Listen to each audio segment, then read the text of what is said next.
in a paraphrase, and then that allows me to clarify.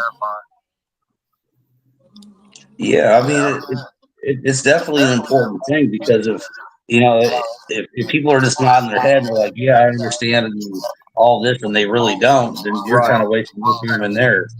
right. But now that we are live, I was hearing myself on feedback, but now I don't. So that's good. That took care of itself. Yeah, Um, hearing it I too. mean, yeah, sometimes a big thing for me is, Jim, I try to tell them, say it all the time, and I'm not trying to tell them or anybody, but I just try to meet people where they're at. Like, so, like with somebody who's got just a lot of experience and knowledge and, education and all that, and you're talking, I mean, somebody like me, like I don't know a lot of that stuff. Like, if you were going to sit and talk to me about fentanyl for half an hour, I don't know nothing about it. I know it kills people. It's bad, but I can't, I can't talk to people like on lower or higher levels. I got to like really get to know them so we know how to communicate better. And if you got to like layman's term it down a little bit for some people, then so be it. As long as it interests them, then they're gonna like have it be inspired to like learn on their own. And that's the driving force. I think there's too many people that just know so much or think they do, and then they're way up here talking to people like this is the only way, you should know this by now, and it just rubs me the wrong way. And I don't know, it's a turn off. Even if it's some important stuff, it can't be well received if you're delivering it from kind of a condescending, even if you don't even mean to do it. It's just like, can you like chicken soup it for me? Yeah, and the thing about that is that, like, say for example, whenever we're looking at scripture, Well, and let me introduce this right quick, Jim. okay, We're yeah, on. yeah, So go ahead. everybody, hey, this is GBR. This is Trav. This is On the Spot with Jim Biggs. We are live. Deb's getting it shared out to GBR now. I think we're pretty much on there. Uh, yeah, close enough. And Jim's going to be going over his testimony tonight, sharing it with us, all of his lived experiences, knowledge, education, and we're just going to be in for a ride tonight. So this kind of rushed by me, so I didn't really come with any questions, but I feel like I've gotten to know this guy pretty well, and we're all going to get to know him just a little bit better tonight. So, Jim Biggs, introduce yourself. You're on the spot. Thank you, man, for doing this. Yeah, so Jim Biggs, my last name's actually Van Buskirk, but it's a challenge for some people to say that last name. So Oh, okay. it's a big last name, and so Biggs is a nice Irish American, but that is more of a kind of a name that was given to me whenever I was younger, and we might get into that or we might not. But the I guess just kind of about me, what I do now insofar as peer recovery is concerned. Um, there's a lot of folks that have gotten to a place in their recovery, and recovery is a broad word, and trying to explain it would be like, say, if you ask somebody who's been in the faith for a year to explain John 3:16. Well, John 3:16, that someone who's been in the faith for a year it might come out to someone who's been in the faith for 30 years, it might sound like milk, right? But to someone who's been in the faith for 30 years, the way they explain it, it might be so much meat that those that have been in the faith for a year, it can be a challenge for them to comprehend the totality. So in every verse of the Bible, there's meat and there is milk. Depends on who you're speaking to and the questions that are being asked specific to those verses. So for me, the life experience that I've had that has brought me to this place of peer recovery support specialist has been, obviously there's been a lot of hardship. However, I feel like because I have so much of that lived experience, everyone has a different how they came to this place in recovery. It being a broad word, recovery could be guys coming back from the military, guys coming out of the penitentiary, ladies coming out of abusive relationships, folks coming out of alcoholism. So recovery is a broad. Here in Oklahoma, we only take mental health serious at number 47 in the nation. What that means is, of all the 50 states, we're way down here at the bottom of how serious Oklahoma takes mental health. Why do you think that is? Right quick. If you had a guess. Yeah. So you can go to your YouTubes and you can type in Mental Hospital 1953. And at Mental Hospital 1953, you're going to see Griffin Memorial Hospital here in Oklahoma, which is still going. And at Mental Hospital 1953, you're going to see people that are in there that are, have, maybe it's alcohol. Maybe there's a lady in there that now we would call it the Williamson disease, which basically means she's missing 3 chromosomes that allow any type of anger to build up. So she's just happy all the time. And back then people thought, well, she's a Looney Tune. So they right. And then you have folks that were experimenting with lobotomies and stuff, and they're putting steel rods between certain parts of people's brains and things like that. What I'm saying is, here in the state of Oklahoma, I believe that the rest of the country has looked at it and been like, that is not how you do mental health. That is not how you do rehab from drug abuse. That is not. So they have all this what not to do in the state of Oklahoma. At present, what we do is we just put people in prison. They have a drug addiction. They're out there acting however they're acting so that they can cope. So they use drugs to cope. You have women that stay in abusive relationships, men that stay in abusive relationships. That happens, yeah. And they end up kind of losing their faculties. And so Oklahoma just says, you know what, we'll just lock them up. We got rid of all the mental hospitals. We got a handful of them here and there, but we'll just put them on drugs, and people will take that medication, and we'll get $75,000 a year for each one of those guys and gals that are on psychotropic medication. And we'll just take their rights, because if we can destroy the nuclear family, then we know almost certainly empirically that the boys are going to end up taking the father's places once they die or discharge. And so they just keep this cattle. So the question that you asked me is, why do I think it is? Why do I think Oklahoma only takes mental health serious to such a light degree? Because this is a cattle chute. This is a cattle chute. This is a stockyard. I mean, it can't be nothing else, because the alternative would be that you got a bunch of uneducated, certified, incompetent people, or they're handcuffed to how much treatment and care they could provide, because then the upper levels are like, nah, doesn't meet the qualifications. Let's just do it this way. We got to protect the citizens. We have taxpayers, And sometimes it makes me realize that, I don't mean this literally, it's just a passing thought, but sometimes these vicious cycles are kind of generated by the institutions that are supposed to help prevent them, or at least fight against them. You throw a guy that's a drug addict and has some mental health issues in prison at 21. I'm sure the mental health in there is not even as good as it is out on the streets. Gets back out, can't get a job, goes back in, gets more. They get money for every time they rewrite him into the prison. And it's recidivism at its finest. It's like, how are we going to prevent recidivism? Didn't know we wanted to. And it's sad. It's a reality. It's not a conspiracy theory. I mean, But it is. It's if they can destroy the. Here's what I think a lot of these government institutions and these places do.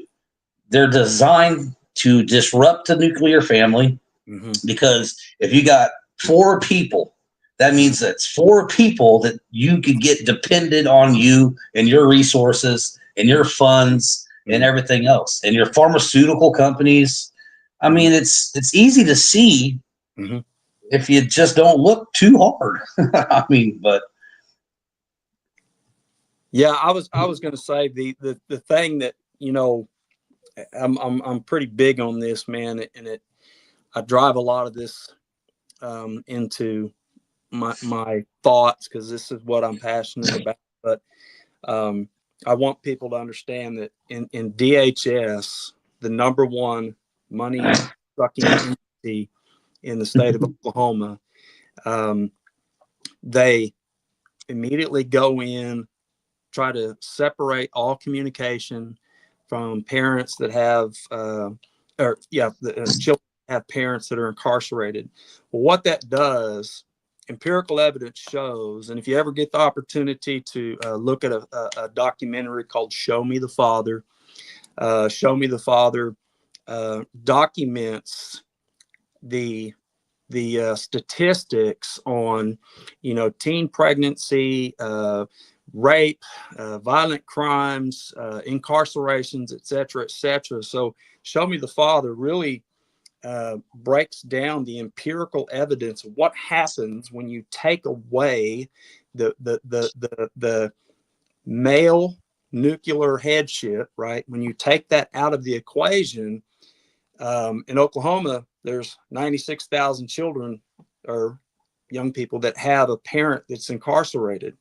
Well, gosh, 72,000 of them have had communication stripped away. And so what that means for DHS is we can continue putting stock into DOC who can't manage money, right? And these people, we say, are supposed to be helping people. It's not a reformatory. There's no such thing in the state of Oklahoma as a reform. They're not reforming anybody. corrections. It's more like corruptions, Department of Corruptions, right? Okay. And so what happens is DOC takes all of these people that, if you're using drugs, you're not in your faculties are off anyways, right? So you got a mental Yeah. health, right? And so people that end up going to prison, having that male headship stripped away, what it tells DHS and DOC is that there are 72,000 children that are going to take the place of the beds of the parents that are incarcerated. But before they do that, that 72,000 children on average are going to have 2.5 children per household. So now you're looking at roughly 252,000 children, right? So when the architects come in, the architects, they want to know how many people are currently incarcerated, how many households do not have male nuclear headship, right? And how many are male and specific to certain demographics that are disenfranchised. We might just say minority. Minority doesn't mean melanin or anything like that. It just means a disenfranchised community. So that's what the architects are looking for. And every 10 years, based on everything that I just said, they know exactly how many beds they have to have. They know what size facility they have to have. They know the OSHA 30 that they have to have. They know everything that they have to have. So you said you don't have to look far or look hard, right? That, if we look at what architects, DOC and DHS, what they're looking at, we can see where this problem is.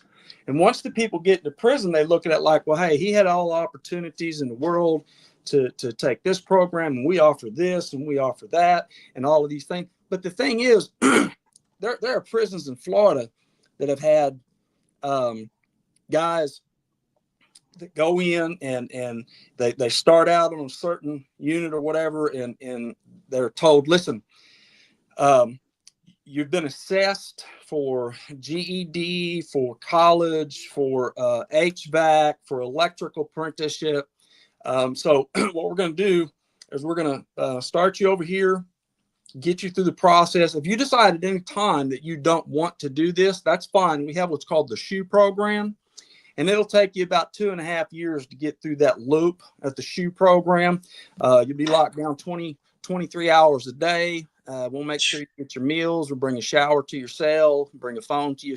At the SHOE program, once you come out of that, if you decide you want to get your GED, we'll put you on that unit. If you graduate from there and you decide you want to go to HVAC program, we'll get you in there. But if you decide you don't want to do the HVAC program, that's fine. We'll put you back in the SHOE program. You see, so what's in there is these guys have this, these particular prisons have a 67% success rate because there's only two options.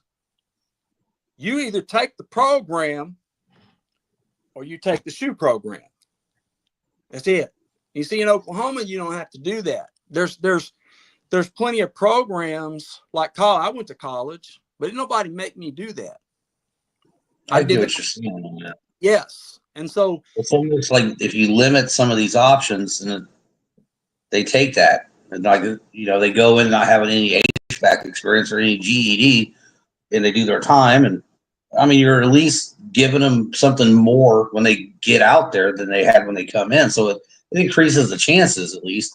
Where Oklahoma is just like, hey, if you want to, you can. If not, don't worry about it. And so what ends up happening is there's a monopoly ran. Listen, Oklahoma is the crossroads of America when it comes to the I-35 and the I-40. And when people are bringing whatever they're bringing through the crossroads of America, you make no mistake about it. Every prison in the state of Oklahoma, whatever's been transported, contraband, on I-35 and I-40, it's in Oklahoma prisons, and it's in mass quantity. And so just having that around guys that either they're trying to cope. Some people cope by selling the dope. That they're not using the dope, but they're coping by that. You know, that some people call it that penitentiary lifestyle, right? It's just like when you watch Superfly.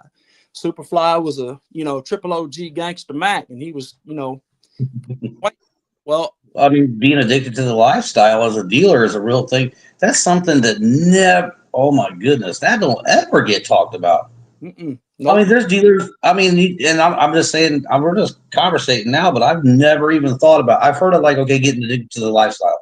But if I go a step further, I'm like, could they just literally be addicted to that lifestyle? They don't do drugs. They might not even drink or do anything, or maybe a little weed, whatever. But then their dealer, there's a dealer above their dealer and a dealer above their dealer. So they're like, look, I'm kind of getting tired of this. I'm going to get out of this game, do something. Then maybe they're not allowed to. Like, oh, you can't. You make us too much money. You enjoy it anyway. So they kind of get trapped from that lifestyle. Yep. That's something that we could probably talk more about. I mean, I wouldn't know nothing about it. I mean, I just thought that, but I never realized how much of a real thing that it has to be. But yeah, anyway, that's just what you just remind me to say that.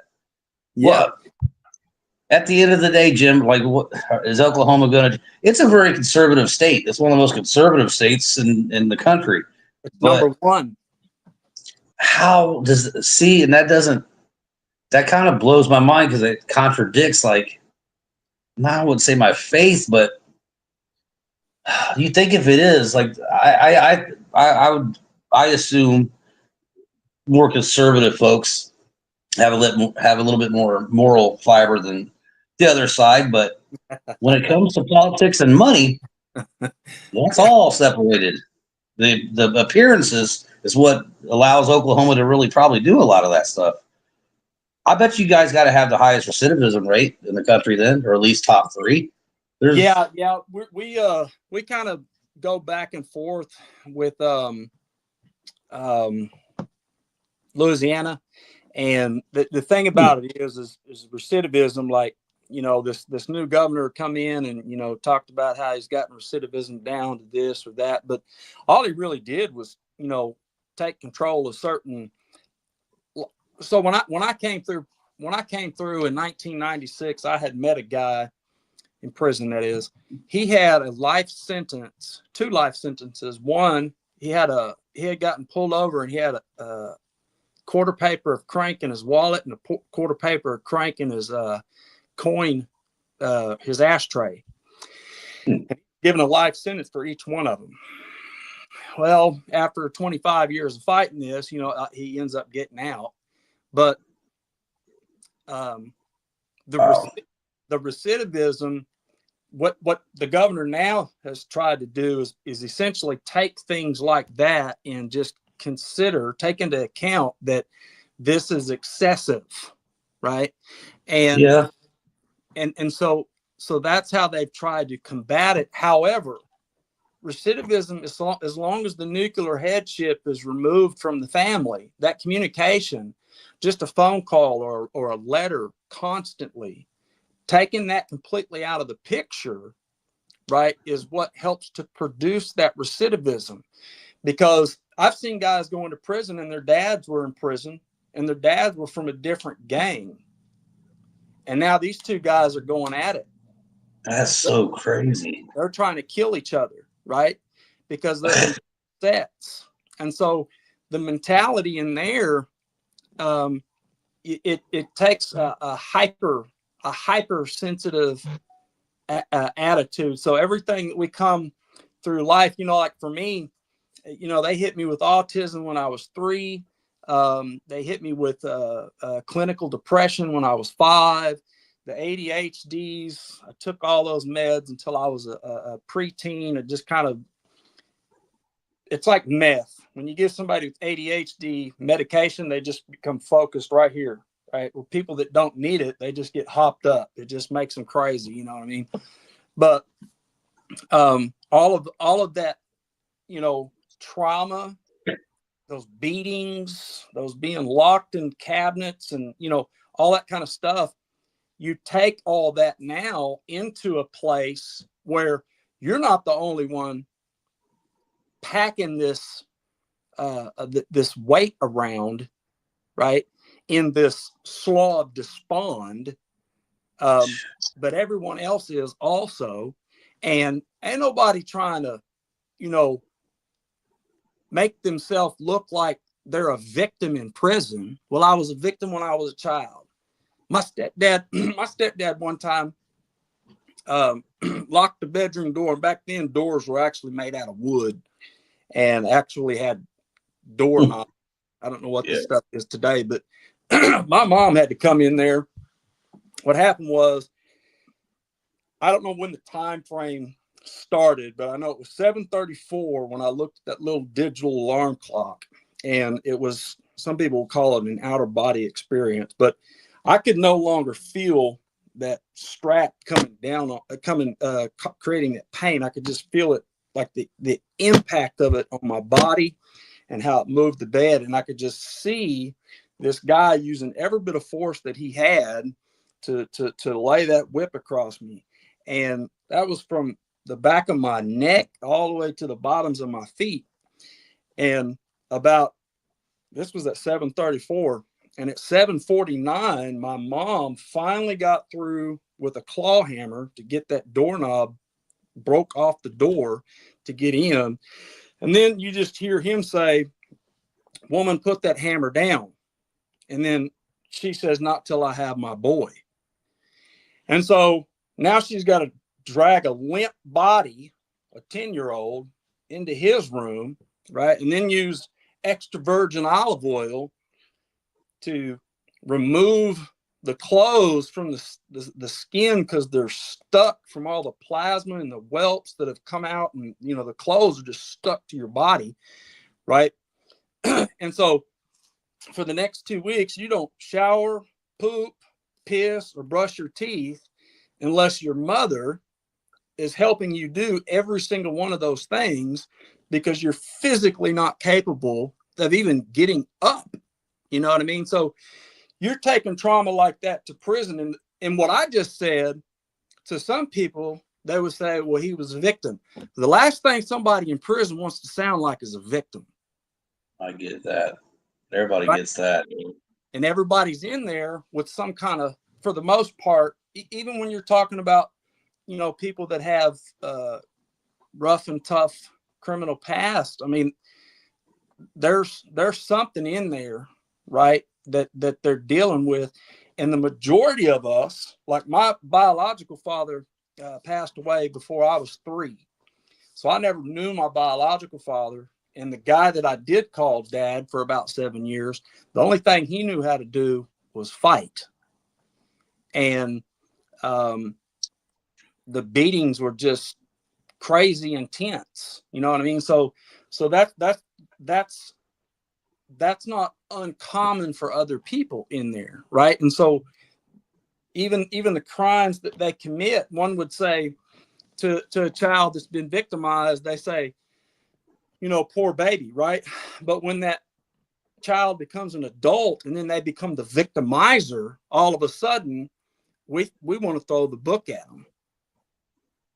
You see what just happened was, instead of facing this thing at the front, trying to figure out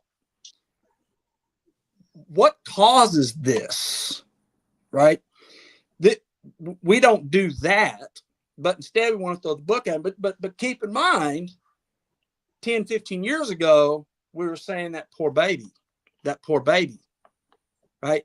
So it's the same person that now we want to throw the book at, right? And we're not trying to get down to brass tacks while they're in this place that's supposed to reform them, correct them. We're not doing any of that. Instead, people that are going in there are either having to, fight off the wolves, and those wolves could be, people in prison, or they could be drugs, I-35 and I-40, right? You take a quarter paper of crank, you break that down 3 times, you call each one of those a quarter paper of crank, and then you sell it for $75. You make no mistake about it. Methamphetamines, fentanyl, LSD, it is a racket. And in 6 months, every 6 months, they're cracking somebody for a multi-million-dollar operation. And the guys that are running these operations, are they a victim of the system? Because they're in the system doing 2 life sentences for 2 quarter papers of crank. They've already had the book thrown at them. They're not getting out insofar as they can tell. So they're living this life like, I'm just going to make money and I'm going to live that life. I'm going to be about that penitentiary life, right? And so now you got folks that's either addicted to the drug, they got to fight that wolf off. They addicted to that life, they got to fight that. Some of them got both problems. Like me, whenever I was using powder cocaine, I wanted to rock it up so I could sell it and then keep snorting cocaine, making money, drive my Cadillac around. That was my thing. My thing was, cocaine. I felt like I had control when I was a teenager. I felt like I could, do a little bit of this uncut cocaine. I could stay high for 30, 45 minutes. You know what I'm saying? Come back down a little bit. And then whenever I decided to go back up, I could go back up for a little bit. It was like I was a functional addict, whatever that means, right? Well, I did quotes on that too. Right. And here I am rocking this stuff up. And I'm like, shoot, man, I'm making just like those guys that was taking those quarter papers of crank, breaking them down 3 times, calling each one of those a quarter paper and selling each one for $75. That's what I was doing with crack cocaine. Same difference. And, living that life, going from medication to now I'm trying to cope as a teenager. I'm trying to cope by using drugs and, cocaine. And if I didn't have cocaine, then I wanted to drink, but I really wasn't like alcohol wasn't my main thing when I was a kid. It was, LSD and cocaine and stuff like that. And really it was just me blocking out, life as a young person, and my mom's getting into relationships with foul dudes, and then Do you, her prostituting. do you Um, think, before we get into that, do you think that I mean, yeah, it was to kind of mask out and numb some stuff. I mean, you gave us an example of one thing anybody would probably turn to drugs and alcohol to mask out and forget about. But do you think that kind of like created like this false identity for you at the same time? I mean, because you're growing up, you're a teenager, regular teenagers. I mean, ones that don't experience stuff like you experienced at a young age. We're trying to figure out what the hell we're doing, who we are. So you get cocaine and all this going, LSD, and yeah, it takes you away from the childhood pain, but it also, I mean, it establishes some kind of mindset and identity in you that, I mean, you really couldn't say was based on reality because you got a mind altering substance in your body. So how long did, how did that progress? How long did you do all that? And there's other drugs, but I mean, I kind of want to hear about all that because I knew that had to end eventually. And take us through it. yeah. So when I was oh when I was 8, there was some guys that lived um, across the street. When I was a kid, we still had gravel roads and dirt roads and stuff like that. And anyways, they were out there back behind a slaughter barn where we would kill hogs and everything. And they were smoking pot, trying to convince me it's just a cigarette. Of course, I know the difference. I could smell it. And of course, I tried it. And so that was sort of my introduction, I guess you might say, to more or less altering my mind and being like, okay, this feels a whole lot better than being at home and suppressed and all of those kind of things. And so as I would age out a little bit, the pot was there. If I didn't have that, then I was kind of curious about my mom's whiskey bottle and shine and all that kind of stuff. And so it was something that I did regularly, but it wasn't something that I did to the point that I was. Whiskey made me tired still today. If I've been up for days because I have insomnia and my trazodone's not working, I could drink some whiskey and I would go right to sleep. So I don't know. I don't understand how some people have fun drinking alcohol like that. I don't get it. I don't get it because all it does for me is make me tired. So, but sleeping for me Yeah. was a way to just kind of not have to deal with reality. And then um, as I would get up to about the age of 12, 13 years old, I'd be introduced to powder cocaine and LSD. And that sort of started the venture for me right there. It was like, okay, this is accessible. When I lived in a little town in southeast Oklahoma, um, the the people down there where I lived, there was a lot of that stuff going around, but I never really was introduced to it insofar as using it. I'd seen it, I've been around it, I've been around the people that were pushing it. Didn't really know at the time that they were pushers. I didn't know what that was, to be quite honest with you. I just know they had money and they had cocaine. But when I got older, we moved from that small town to Oklahoma City, and I had been in a town where I was at, it was mostly what people would say on the other side of the tracks. I was like, just a couple of blocks away. And, like the first girl I ever dated, she was black. My best friend was black. So when I get to the city and I just associate with people, it has nothing to do with melanin at all. It's just, I'm just associating with people. So eat with the guy that's Mexican, eat with the guy that's black, um, guy that's white, right? But we're just collectively hanging out, eating our French fries, and getting ready to go back to class or whatever.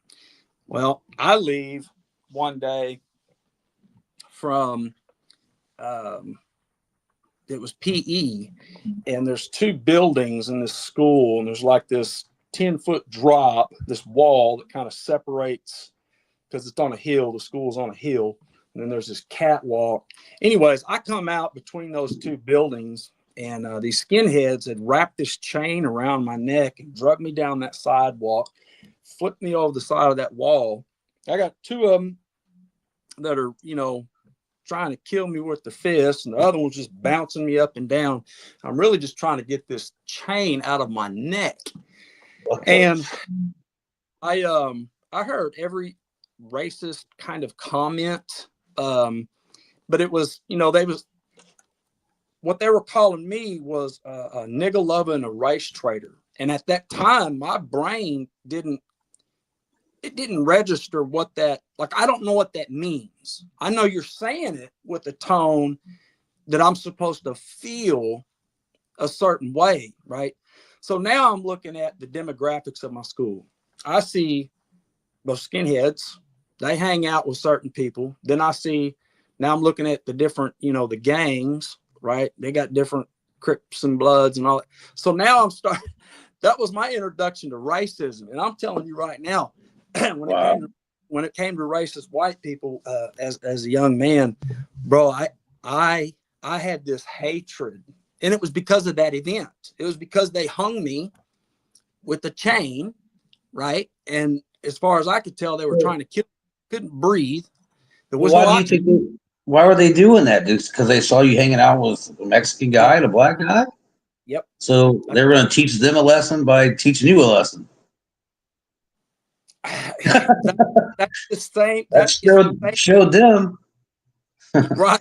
Well, and that's what happens in prison a lot of times. You'll have guys that, when they're out on the streets, they're part of a certain gang because of their demographics. And then when they get in there, you'll have guys that will kind of swarm around them and kind of, have them make this choice. And the way they make the choice is more like, these are the ultimatums and stuff like that. So they go into prison with that same thinking. And my thinking was the same too. Like trying to explain to folks in there, like, man, I'm not with all that. And if I was to bow down and join your gang based on melanin, then what you would be doing is accepting a buster, somebody that was basically just in fear of all these ultimatums that you gave, in fear of what's going to happen in a war, right? So you give me all these ultimatums, you tell me why I need to be afraid, and then you accept me into the gang. All you did was accept a buster. And so oftentimes that kind of communication would put to rest some of those conversations, and then some of the guys that were in leadership and things like that, that it would lead to more questions, which would just lead to, Bible. Well, the Bible says this and the Bible says that, and yada, yada, yada. So I just basically got the opportunity to give folks the gospel. We don't always agree on things. However, that communication that we had was super, super important, I think, for them, because as they go through this life dealing with that same stuff that they probably dealt with as young people, as they go through dealing with their cocaine addictions and crank addictions and all of that, it takes them back into, like, when I was a kid, that was my 12-year-old experience. Then it was cocaine and LSD. And I did all of those things up until I was about 19. And there was a guy, I guess he come out of this, there was a sort of like a club for people that do drag shows and things, which I didn't know that at the time. I just know whenever I went into the restaurant to eat,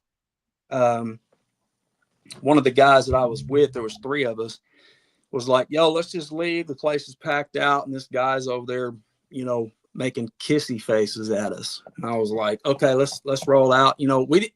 Wasn't an issue that he was, that's how he was. I mean, it wasn't like we hated the guy. It's just, it was uncomfortable. You know what I mean? And so anyways, as we're leaving, this guy was clearly intoxicated. and making comments about our fine asses and just stuff like that. And so the guy that I was with, my fall partner, one of my fall partners, he just kind of, did the whole smirk kind of, look to the guy. And I told him, man, it's three of us, one of him. Let's just roll out. You know what I'm saying? So this guy, I guess he was seriously upset, and he takes his truck that's kind of jacked up about 10 inches, and he slams into the back of my fall partner's car. So my fall partner's livid, and he's got a knife, and he's ready to go to war. And so this whole thing turned into him playing bumper cars with us, and then off-roading. And when he off-roaded, he kind of bottomed out so his tires wouldn't catch traction, and ended up popping the tires so that he couldn't go anywhere because my fall partner wanted to fight him. One of my other fall partners jumped in the back where I had cracked I kept that knife. I kept that knife from my fall partner so it wouldn't kill this dude. And I was using that knife to break the windows and more or less just trying to urge this guy to get out of the truck to fight my fall partner. Well, another one of my fall partners decides, I'm going to get back there and I'm going to slap this dude a few times so he'll get out and fight. Well, all I see the dude do is reach down into the floorboard area and pull up something shiny. And at that point, I just kind of went into this whole protective thing. I ended up getting stabbed. I didn't know it was a flathead screwdriver, but the guy ended up stabbing me because I'm trying to get my fall partner out of the way. He's in the bed of the truck, slapping this guy in the truck through the window that's broken. And as I'm telling him, like, bro, you're not seeing what I'm seeing. You need to get out of the way. And when I move him, boom, that thing hit me on that bone. I mean, it went all the way it hit the bone, man. And so now I just cracked this dude with this knife, and the knife, the blade has like blades that kind of turn back towards the knuckle guard. And I cracked the dude 3 times, and of course there was blood, and the dude was kind of being timid at that point. And so I was just like, come on, man, let's roll out. We had already flagged the police down, so they know there's a problem, right? Because this dude's on the highway bumping into us.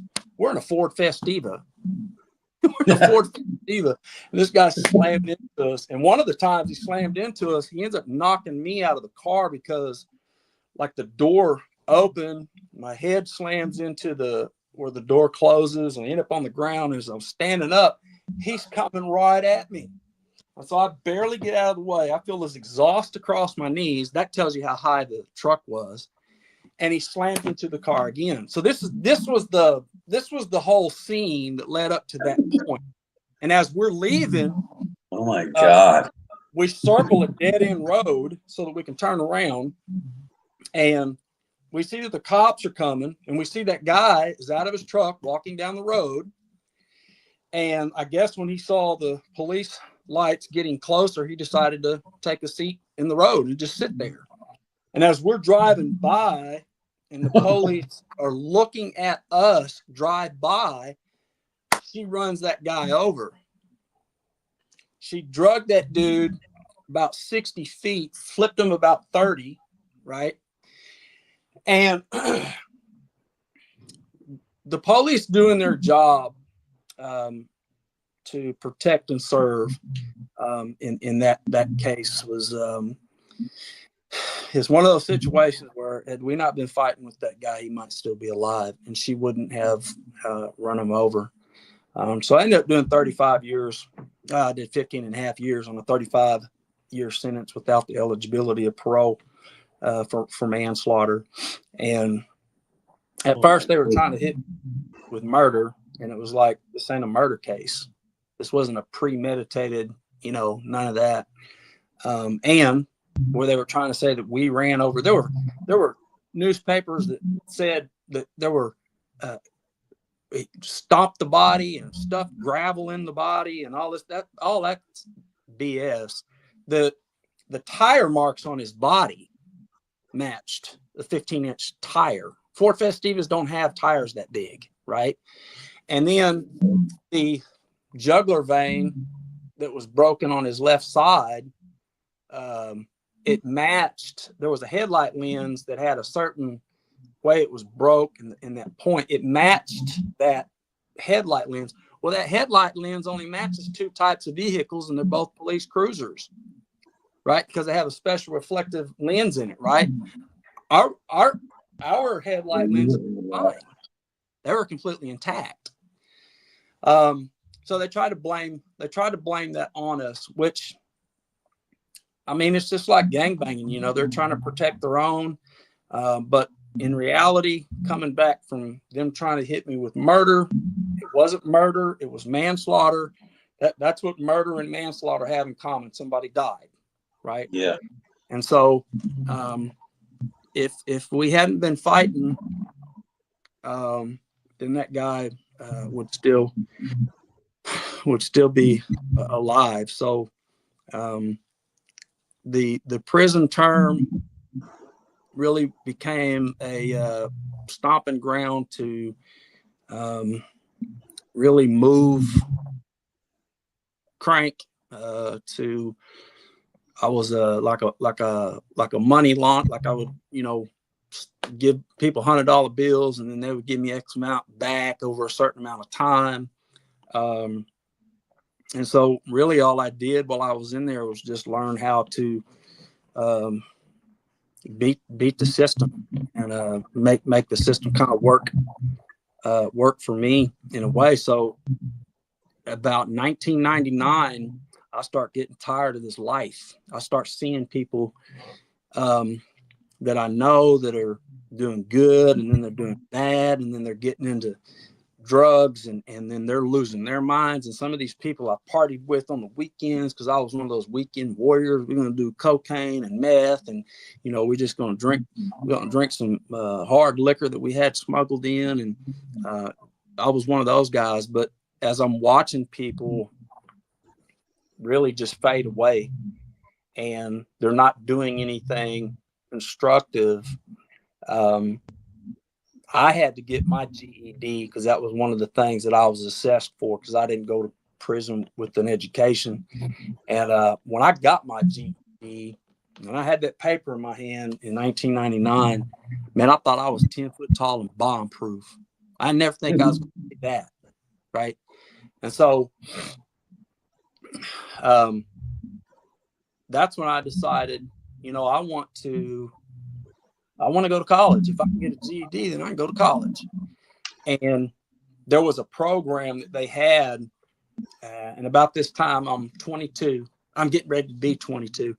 And they have a therapeutic community, and it deals with all of your drug-related addictions. It deals with your, you know, the different ways people cope with whatever so it's all mental health stuff. And so I was just like, I want to take this program so I can figure me out, because if I can see things, other people that cause concern for me, and I'm about the same life that they're about, I want to know why I'm concerned. And if this program has anything that can help me learn about people, then I'm a person, so maybe it can help me learn about me. And so, not a Christian at that time. I was one of those people that say I'm spiritual. I had quit in 1999, but it wasn't until April 18th of 1999 where I said, God, I'll do whatever you want me to do. This has to stop. And so I'm in the TC program. It takes a year to get through that program. And I'm telling you, I learned a lot really about myself.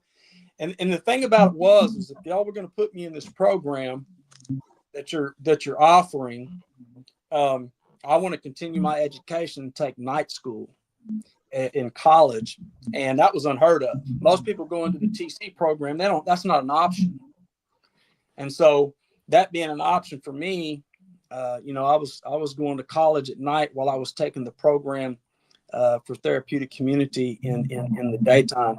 And what I kind of learned was that as I keep myself busy, uh, and it's really just this passion to learn about me and my problems and problems that other people have, and just really wanting to help. That's what it turned into, really wanting to help. I learned that that's how I have to basically structure my days, because if I don't, what ends up happening is like I get into a funky depression, or I start hearing stuff, and I got all these suicidal ideations, and then I get post traumatic. I hear um, lightning or thunder strike, and I think there's people trying to shoot my house or whatever. You know what I'm saying? Like there's a pattern if I don't stay focused. And so I walked away from the TC program knowing that um, structure for me was important, and study and reading and learning was important for me. And when I learned that I could get a GED and I could pass college exams, I mean, I didn't see that. I Yeah. never that bro, that wasn't even in my thinking. You know what? When I was a kid, I just wanted my mother's affection, knowing that she was out prostituting at night, not giving a flip what she had in her mouth. I just wanted her affection, right?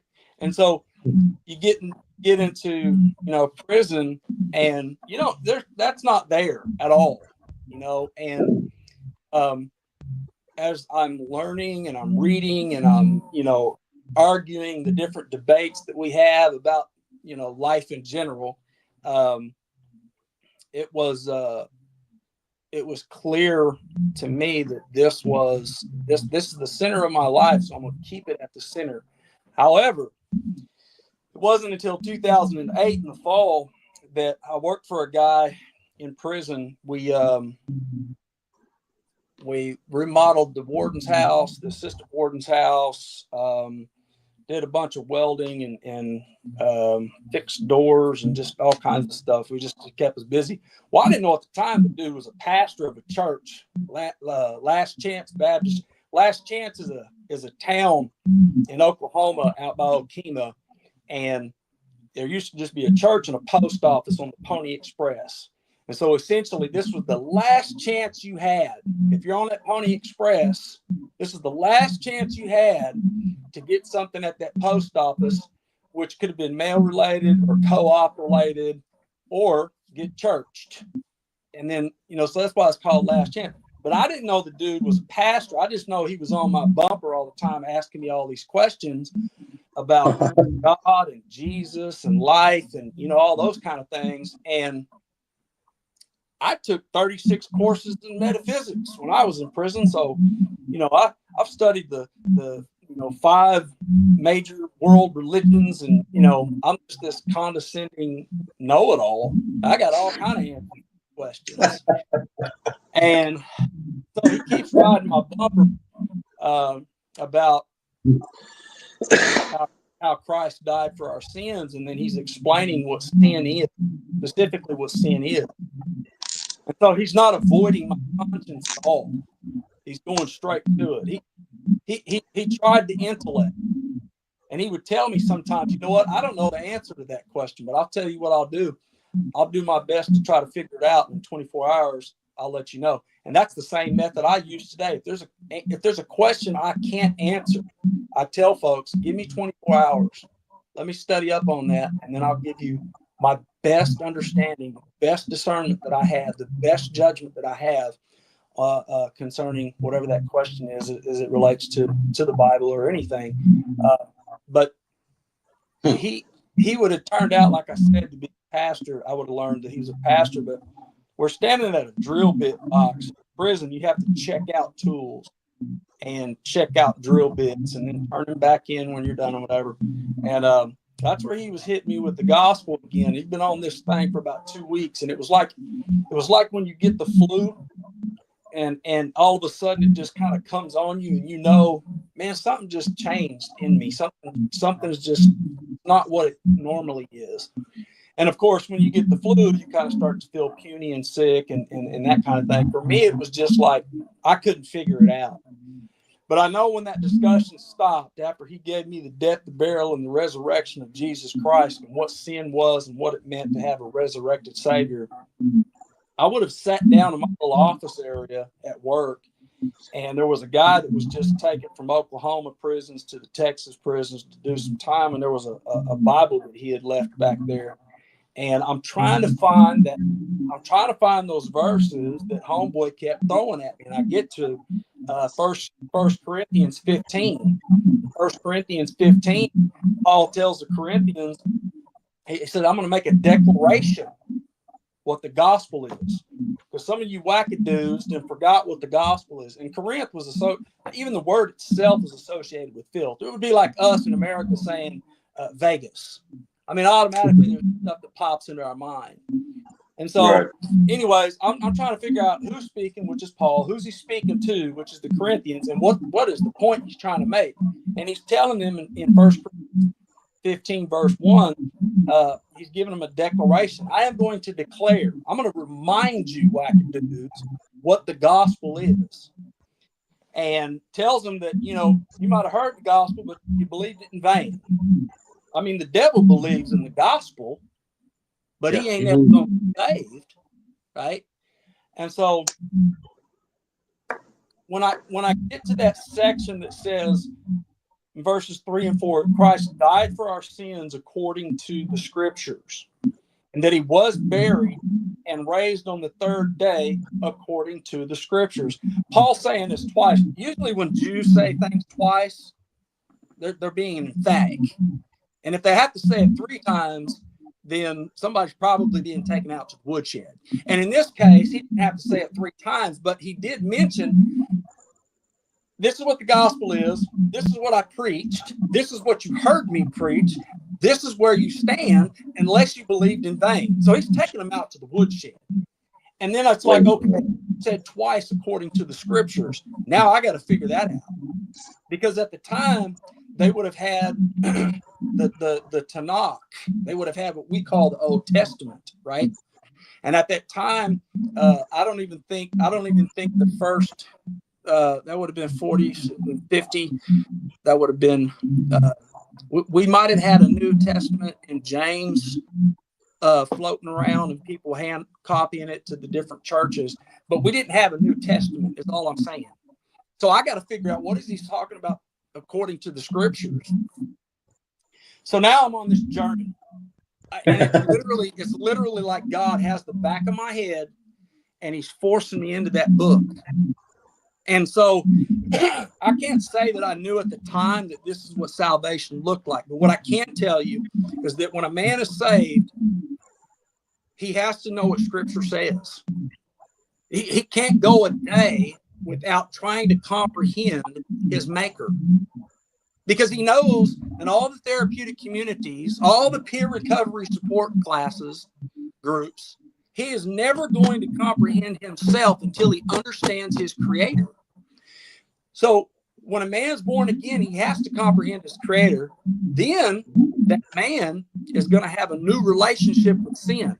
Because the more he comprehends what scripture says about sin, the more he hates sin, specifically his own. And the more he keeps unpacking what his creator is saying, then the more he understands why he needed that savior, why he was so filthy, why scripture is so graphic, and how you cannot save yourself, and how you have got to have a savior wash you in order to come into the presence of a holy God. So he has to know what scripture says. He hates sin, but now there's this compassion that comes over him. Compassion means to wrestle with. And he wants to take people, that person wants to take people into this relationship that he has with his creator and nurture and see the maturation in the people around him, because he knows those people that are lost, they have to have a savior. You must be born again. That's what scripture says. You must be born again. And that is the endurance race, not just in our own lives, but really trying to translate that to other people. And as this is the center of my life now, I I essentially take from what we don't comprehend in in social sciences, which I'm not in great favor of the social sciences, especially in Oklahoma. They just don't. They can't convince me you know what you're doing. But Fair enough. insofar as Scripture is concerned, as I understand it, there's so much work to be done when it comes to human depravity, and man can't do anything to change the depravity of humans. Only God can. However, we can have conversations, and we can have conversations as they relate to, I've got PTSD. I've got major depressive disorder with psychosis. I don't really think my autism is it's not the kind where you're banging on your head and stuff like that. It just means my comprehension is a little, I guess, off, and so I have to be able to explain things where I think I can comprehend it. You might not. I'm sure I've been talking for 15 minutes and I lost you somewhere. No, I was about to tell you the way you explained how like we can't really know ourselves or anything until we know our creator. I've never really heard it put like that, but it kind of really inspires my butt to like, I just see, I'll finish that statement in a second, but you study something every day. Like the best thing you can hear is somebody ask you a question you don't know, because then you're like, you dive in to find it for yourself before them. So I'm like, okay, our passions on that are I've read the Bible more this year than I have any year in my life, but there's lapses. And I know that that's a fuel for everything, because if we're made in his image, well, what is that image? We got a book that explains that in graphic detail. And I mean, so I totally was understanding what you were saying there, but that's again what, oh gosh, Paul was saying to the Corinthians, that he was laying it all out there for them, taking them to the woodshed, as you said. Like he was giving them no excuse not to at least know what they should be trying to know more of. So I think I was following you, unless I said that completely wrong. Oh, I didn't lose him, did I? Hold on a minute. Bear with us. See, I started talking. I should have never. I should have never stopped him. We'll be back in a second. They'll be back in a minute. This is something else. Like I knew that a few conversations and a few texts, exchanged now and then, that this is a guy that, like, if and I'll never really know, probably, unless he tells us how like deep and committed and dedicated to his drug and alcohol career. But you talk about replacing it with something. You talk about replacing the lifestyle, the time, the void, all of that with something completely opposite of that. Then again, it kind of just, it says to me that it's more of a spiritual battle than a disease. But I'm also, hey, I started talking for a second and lost you. See how it goes. Can I know you probably didn't. I'm not going to go back over what I said, but I was basically saying that, like, we're created in God's image, and to understand really what that image is, we're only guessing until we read about it in the Bible in all of its graphic and beautiful details. And that's essentially what Paul was doing with the Corinthians. He was laying everything out there so they would have no excuse for what they knew and to try to expand on that. And I was saying how somebody like you, I'll never know all your drug and addiction and the career, the time spent, the lifestyle, all that. But what you did was complete, or God, I think God really had it, but you were set on changing your life and getting out of it. But you filled that with something completely opposite of that, and fulfilling and sustaining. And it was kind of addictive in a way, and a healthy addiction, healthy obsession.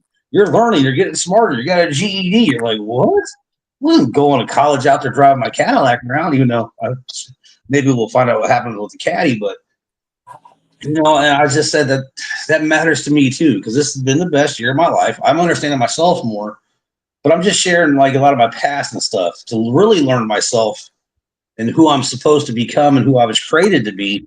That's in that life instruction book. So it kind of like revigorated me in a way to like, man, I've got to make more time to get into that book. I don't know if I'll ever study it like Jim Biggs does. I was saying like the best thing about your day is maybe getting asked a biblical question that you don't know, because you're like, yeah, now I'll get into it and try that answer for myself. But see, I'm glad. I told you I didn't need any questions tonight, but I got a bunch for you. But I love the way you're explaining all this. I knew this was going to be a good one. Let me ask though this one. Let me, because I think that you're a really good person to ask this from. Because I've been on this kick for a while. I really can't explain it that well, other than just personal experience of my addiction. My wife kind of said something earlier to me. I was like, okay, that makes some sense too. The disease of addiction. I kind of have a problem with that. I can't give myself radiation treatments. Mm-hmm. So when you say it, and I'm just talking personally, this is not for everybody else, because I'm trying to understand this. A disease for an addict, for me, means, well, okay, I always got a loophole. I always got an excuse, because if it's a disease, I need somebody else to fix me, somebody else to treat me, somebody else to take care of me, somebody else to sympathize towards and feel sorry for me. I got this disease. It was bound to happen after 6 years. It's started all over again.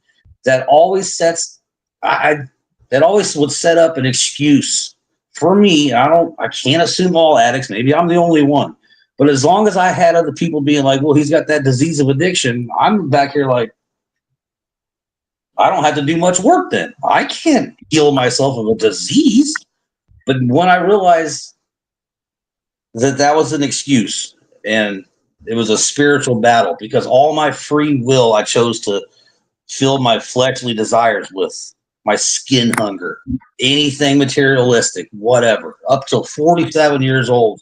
And I'm just like, if this is a disease, it's really kind of weird, because it feels like the devil and the world will give me all this stuff that I really want, but I don't have anything at the end of the day. And the people that I love are gone. There's no disease that's going to make me do this stuff with the people that I love. Right.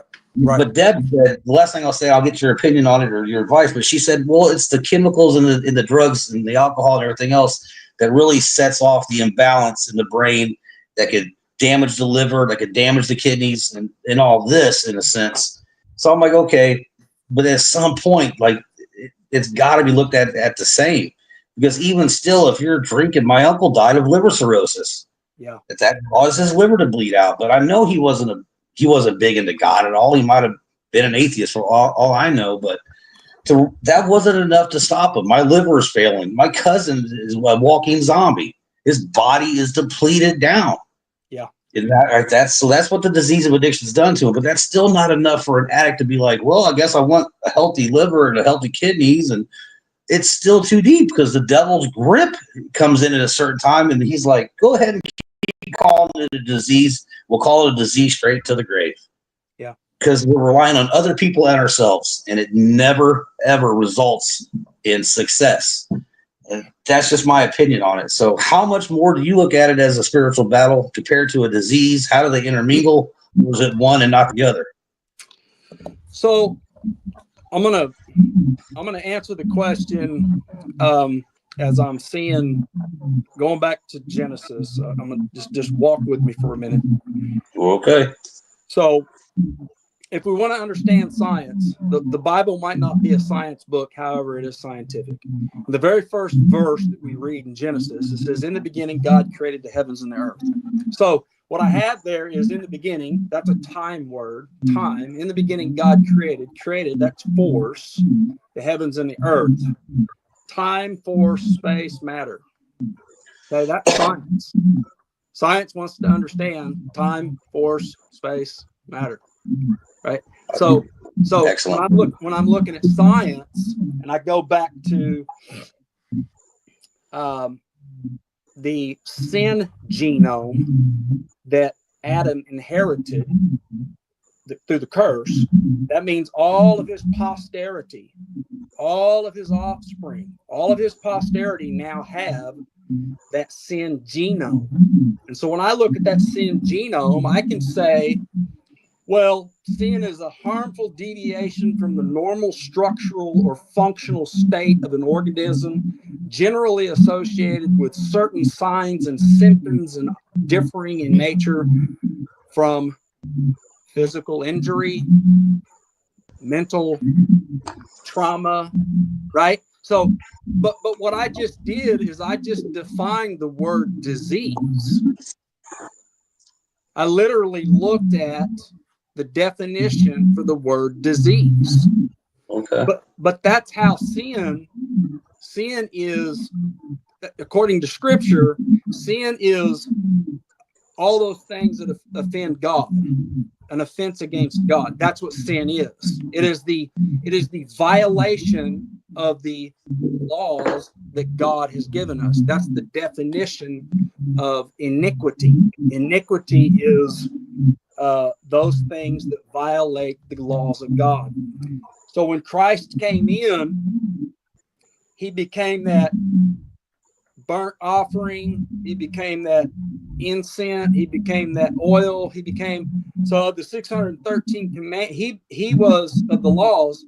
He fulfilled all of those things that we might have done in a tabernacle somewhere to pay for, quote unquote, pay for our sins, right? However, what did not change in our lives is the moral standard of God's 10 commands. And so Christ fulfilled everything. We no longer have to cut the necks of goats and, cut up pigeons, and, we don't have to burn the incense. We don't have to do any of that. Christ was it.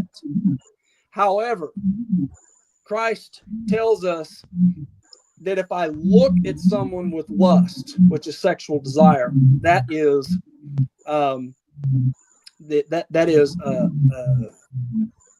my looking at it is the same act of sexual immorality. To look at somebody with lust is to commit adultery in your heart. That's what Jesus says in the Sermon on the Mount. Then he looks at he says to hate someone is the same as committing murder in your heart. He said that's what it is. That is murder, right? So if I'm looking at pornography, or I'm undressing someone in a sexual way as they're, going from point A to point B, whatever, right? Or I'm so mad that I could just rip the teeth out of someone's head. What Jesus is saying is, according to the standard of God, you are a violent sex offender. That's what he's saying. Well, I didn't do it. I just thought about it. Jesus is telling us it's a heart matter. You've committed those crimes in your heart. So the standard of morality is so high that no human being, as long as we have this skin, that was the word you used, this flesh, the skin, no human being can do that. We can't meet that standard. Only Christ can. And that was why it was important for the work on the cross that he did, because he didn't deserve that, right?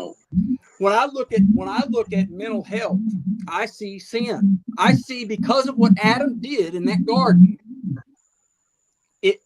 I inherited that sin genome. And that sin genome, if you look up the word disease, it's going to have harmful deviation from normal structural and functional state of an organism. So when God came in and slapped everything in creation with the curse, it no longer has the normal structure, right? It no longer has the normal structure or functional state that it was originally. And so that's what we're getting back to in the kingdom of heaven. My king sits on a throne. He's been raised. It's the first time it's the first time a priest ever sat down in a tabernacle. When Christ sat at the right hand of the Father, that was the first time a priest ever sat down in the Holy of Holies. So I have a king, and there is a kingdom, and it is right now. And the spiritual battle, you used that word, you said spiritual battle. Yes, it's very much a spiritual battle, because when Adam inherited that curse and that gene went through everything, right? That's what we're dealing with, is spiritual. So if a person has cancer, that's sin. That's what it is. It's sin. If I end up getting COVID-19 or whatever, that's a disease. It's sin. It's because the perfect state of human condition, Adam violated the law of God, the command of God. Do not do this. But instead he did. And so now everything in creation has a time frame in creation. But we figure beyond that, in eternity, God holds everyone in eternity in that state. They don't hold themselves. They don't hold themselves in that state. Even in hell, God is omnipresent. That means he's everywhere at all times. Even in the hell that he created, he is there. But those in hell will only experience the fierce wrath of God's justified hatred. That's all they're going to feel. And he's going to keep them in that state for eternity. Likewise, people in heaven, we're going to worship God for an eternity. And he's literally going to hold us in that state, because we can't hold ourselves in that state. That's what we're getting back to, insofar as the new earth and the new heavens and all of that. I mean, you got to figure Adam and Eve were walking around butt naked in a perfect climate, and they never got a sunburn.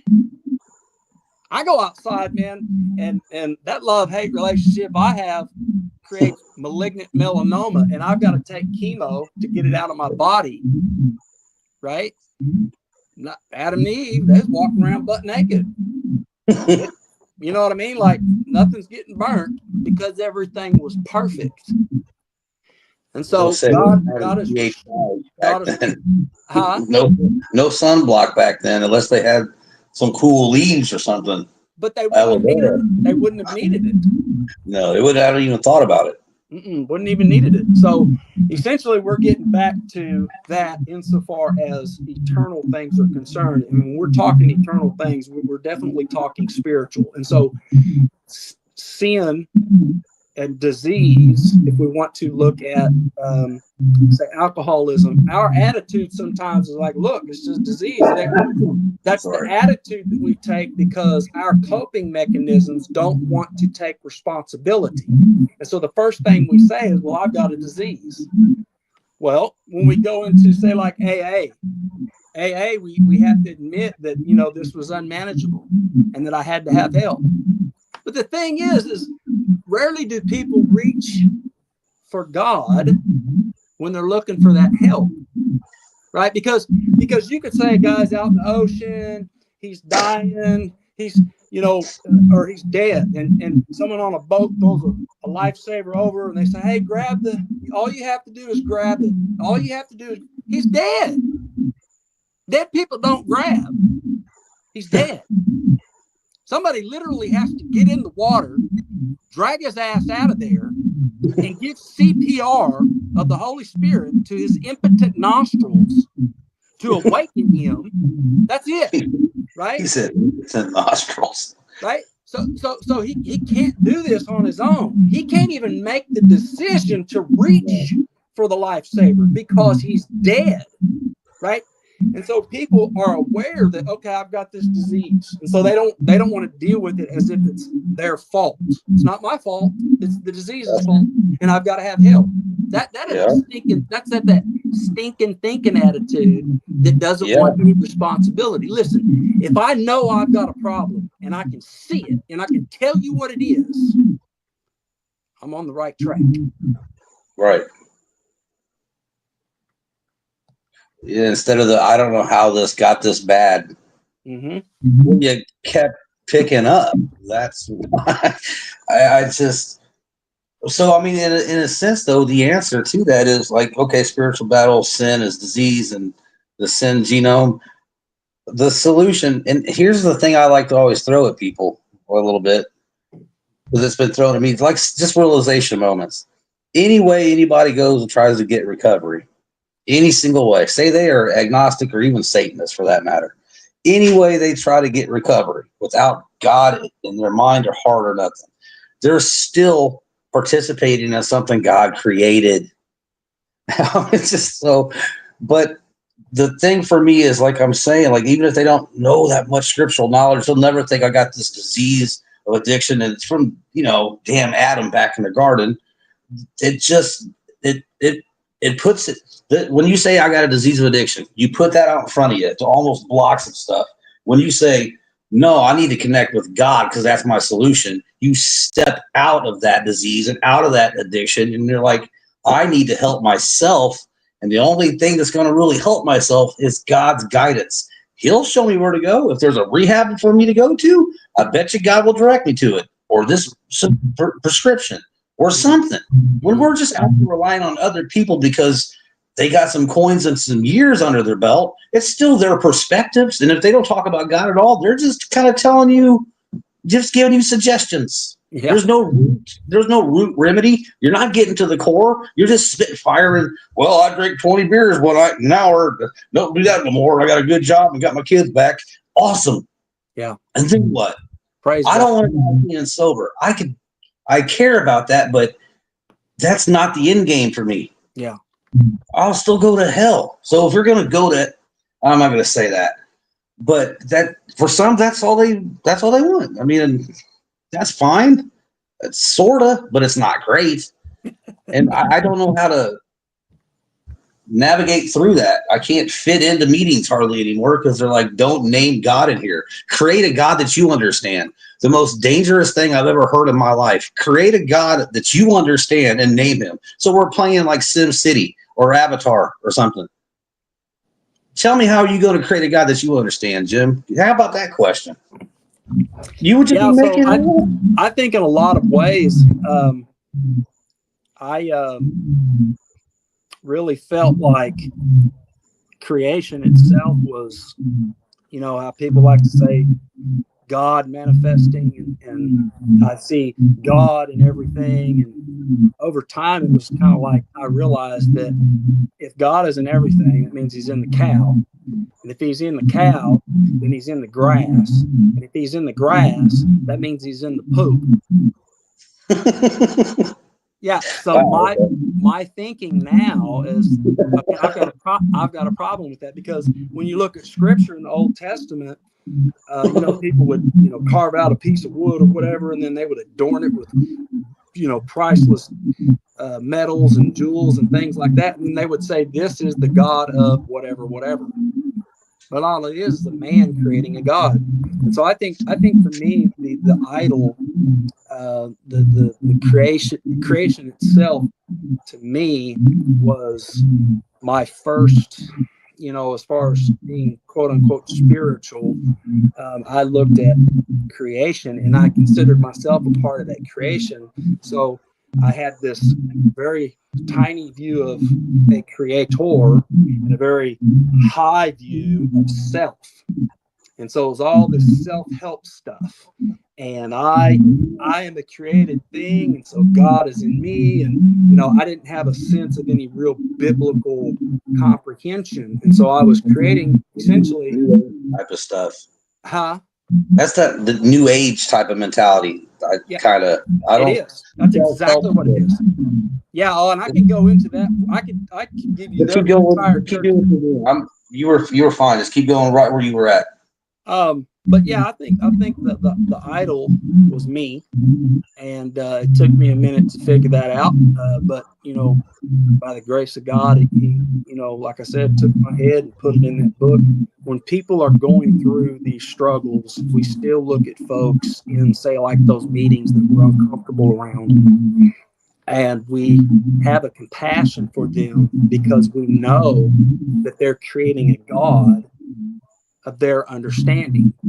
And so we don't see that now as um, I can't like those people. I can't associate with those people. I can't. No, now what happens is like, God, what do we do to help them? Like, how can we take the gospel to them in such a way that they realize that what they're doing is creating an idol, Yeah. and that idol is basically them, and they have this very, very small view of the creator and a huge view of the creation. And so um, that's what I do with that. That's what I do with that. I mean, I've gone through that myself, and by the grace of God, He's helped me see that I was my own God, and I was my own self-help and all of that. And a lot of people, that's how they get into recovery, sobriety. I taught martial arts for 30 something years, and I would tell people that if you're catching what you're doing wrong and you have a desire to correct it, then that means you're on the right track. Now, it doesn't mean they're going to go into a competition and it's all going to just work perfectly, especially whenever people's strategies and things like that change once a person gets cracked in the head real good, right? Sure. So the thing about those idols is people do feel this strength, they do feel this worthiness, they do feel this, but they're not associating it with God. Self-fulfilling. It is, and that's the thing. Like when people ask me how I'm doing, I'll say, well, I'm blessed and I don't deserve it. And then folks will turn around and tell me why I do deserve it. Well, I'm going to use that same logic. I'm going to use that same logic with Jesus on the cross.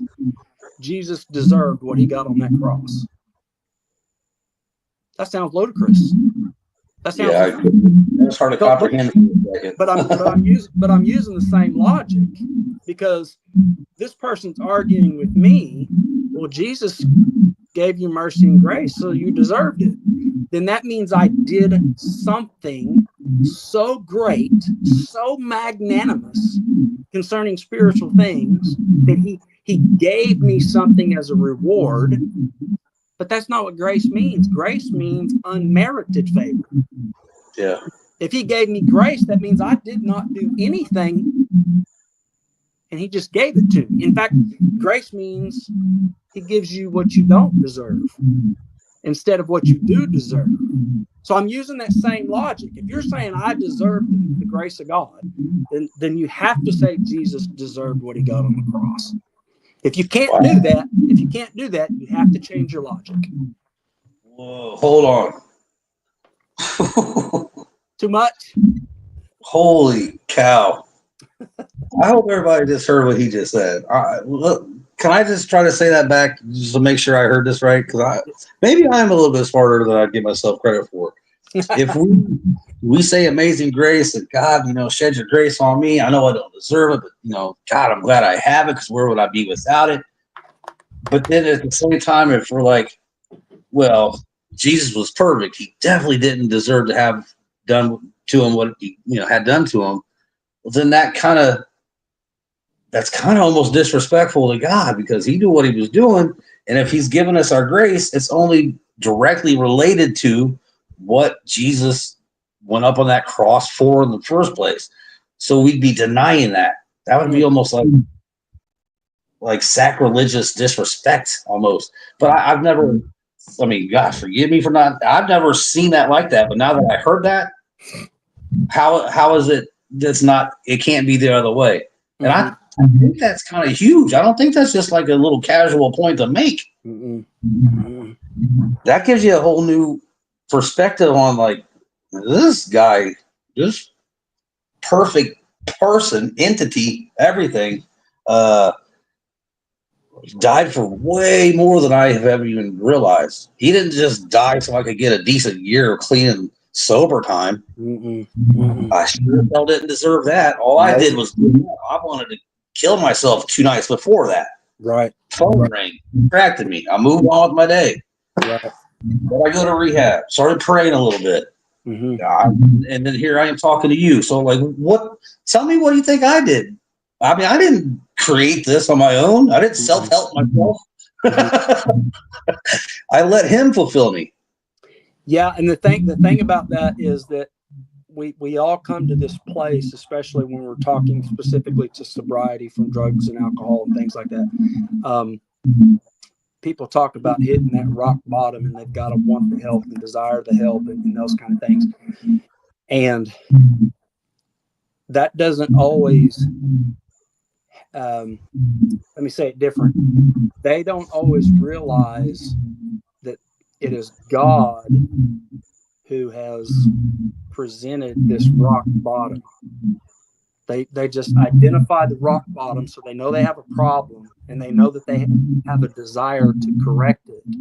That doesn't mean they always see that it was God's hand in me being able to see the problem and have the desire to correct it, right? Okay. We don't see that. A lot of people don't see that. In fact, you use the word agnostic and you use the word atheist. The A in front of the word theist, it cancels out the theist. So Paul says essentially there's no such thing as an atheist, because he says when you look at creation, you know there's a creator. When you go to Romans chapter 1, you'll see where all you're doing is denying the truth because you want the lie. And so that's where we create these idols in our lives, right? And then you use the word agnostic. Well, Gnosticism is it's like people that would have, Gnostics would be like people that had knowledge, but it was like all this enlightened, what were the guys, Paul quotes them in the Corinthians. He quotes their oh my goodness, they're poets. He quotes them to them about the unknown God. So essentially the agnostic is just going to say, well, we can't know. We just can't know. And Paul is saying, yes, you can. In Romans chapter 1, he's telling you you can know, because when you look at creation, you know that man cannot do that. And so kind of going back to what you were saying, we don't always, not everyone acknowledges it. And if they go into this thing thinking that they have this self-help, they have this enlightenment, they have done all of these things to bring themselves into this fulfilling lifestyle, right? Then we know that what they've done is created a God in their own understanding, and it was themselves, because they have a small view. And so this is where we're at. This is still our life. My life has been like this. This has been the center of my life my whole life, so I'm just going to keep it there. And when I run into those people, we have these conversations. You can tell me all about how you came to this recovery stage if you want to, right? Just tell me all about it. I'll listen, you know what I mean? But I'm probably going to write down a few things that you said.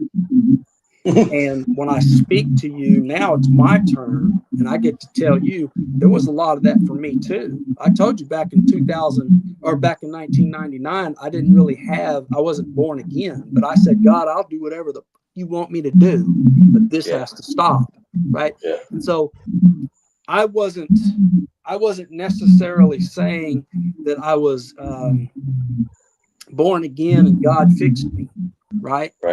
I just didn't know who else to cry out to, right? And so there's that unknown God that Paul was trying to tell the Corinthians about. Let me tell you about this God that you guys worship in ignorance. I'm going to tell you all about him right now. And so people don't always come to that place, even in their entire journey of recovery. Some people die and go straight to hell, right? We want to be able to express who Christ is and what he's accomplished. And we know that the only reason why you can tie your shoes is because God gave you that ability. That's it. Likewise, the only reason why you came to this place where you no longer want to snort powder cocaine and drink alcohol and all that, we know that it is because God has presented something to you, a desire to correct what you can see is a problem. We know that, but that doesn't mean that they know that, which is where, God-based recovery comes in. And if people want to share that platform, then we all have to listen to each other. And the gospel is probably going to hit somebody. Yeah. That brings me into this right quick.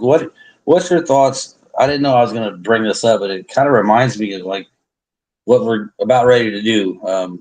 You and me and some other members of GBR with these Zoom meetings.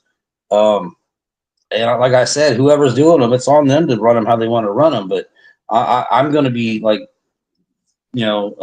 topic and, issue, specialized, like certain things.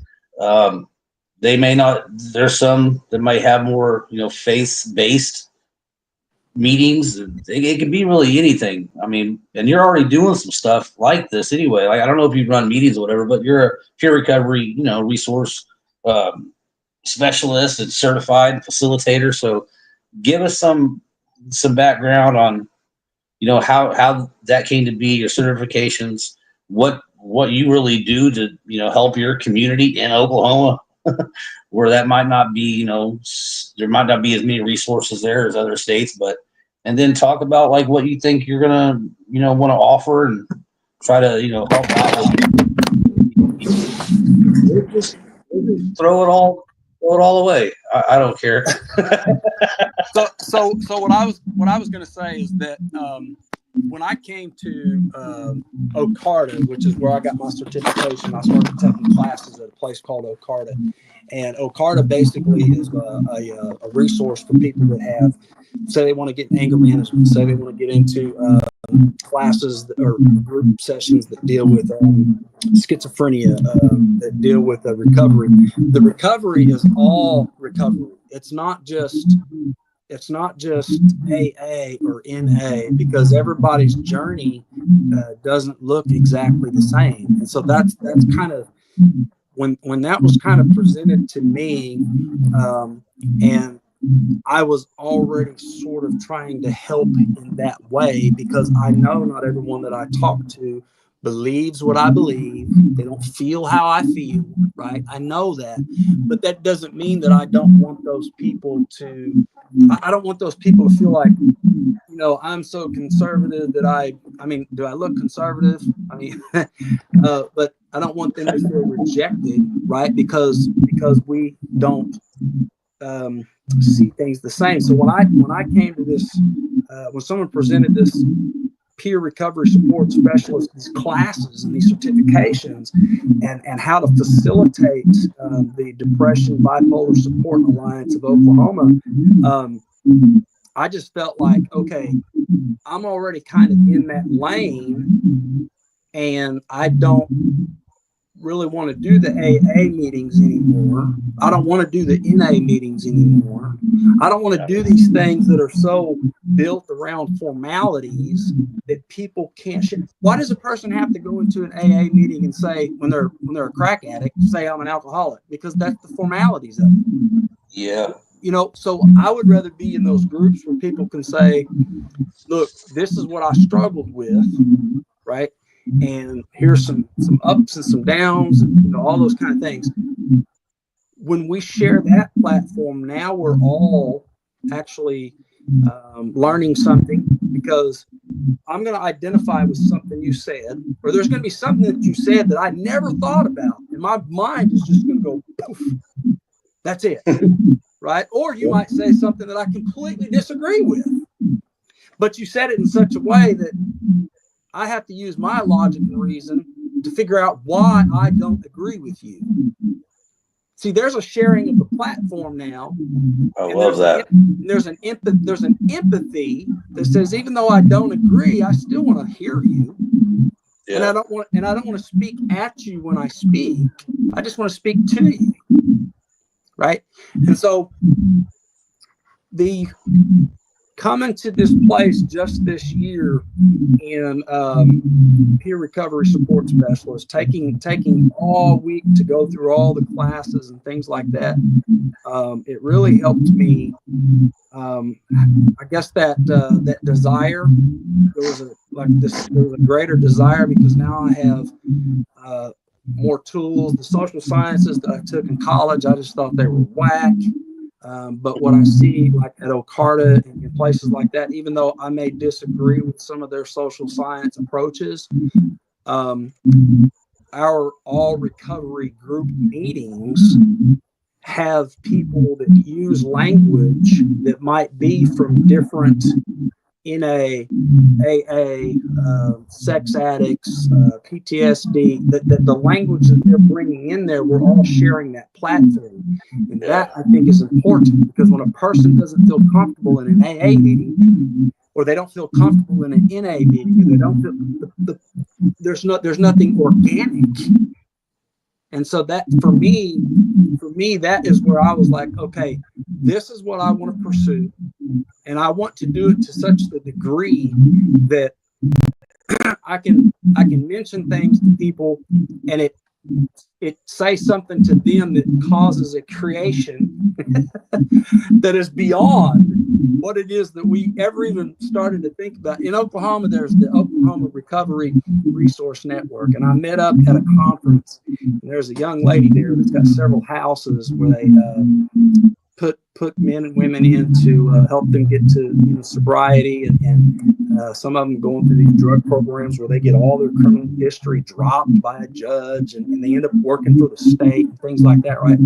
And so I was like, how come we don't have a resource network where when somebody says, hey, this is what I'm dealing with right now, and my outfit can't facilitate, is there somebody that can? And so immediately this young lady was like, we'll make a group me app. And in that group me app, we'll have all the people that are facilitating these kinds of recovery programs and whatever it is they facilitate. What happened was there was a guy that contacted me, and he had a house that was facilitating women that were getting sober and going to church and things like that. But her son comes into the picture, and he's only 17. But this program doesn't facilitate for minors. He didn't know what to do. And so immediately I jump on that resource network, and in 15 minutes, we found that lady and her son a place of recovery where they could work the program together. And that is the resource network. That's what it does. And that's what this does. That's the same thing that this does, because not all of us have the same diseases, right? We all have the same genome, right? But some of our diseases look different. And so all it does is say, listen, do you have somebody in your network? You're in Illinois, right? Yeah. You got somebody in your network that can still. I got a homeless guy that says he's going to Illinois. He wants to start his life over. So I can just, drop him off on Facebook, Trav Ingram. And when he gets to Illinois, Trav will have a network. He'll know somebody in Illinois that can help facilitate whatever this guy's dealing with. You know what I mean? And that's the purpose, because we don't take it serious.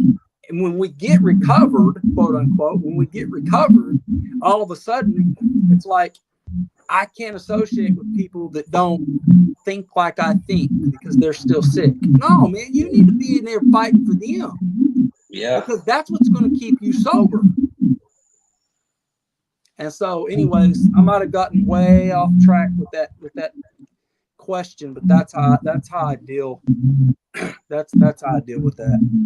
Well, I don't think so, but I think that's the key for it, though, is like, you got to like change your people, places, and things. And I totally understand that. I'm not going to go hang out and sit inside some crack house somewhere or sit inside a bar. I mean, have some common sense. But Yeah. at the same time, if I'm just out there trying to help other people and I'm relying on myself and I'm self-helping and I'm self-fulfilling, then I'm going to probably be triggered and influenced eventually. Yeah.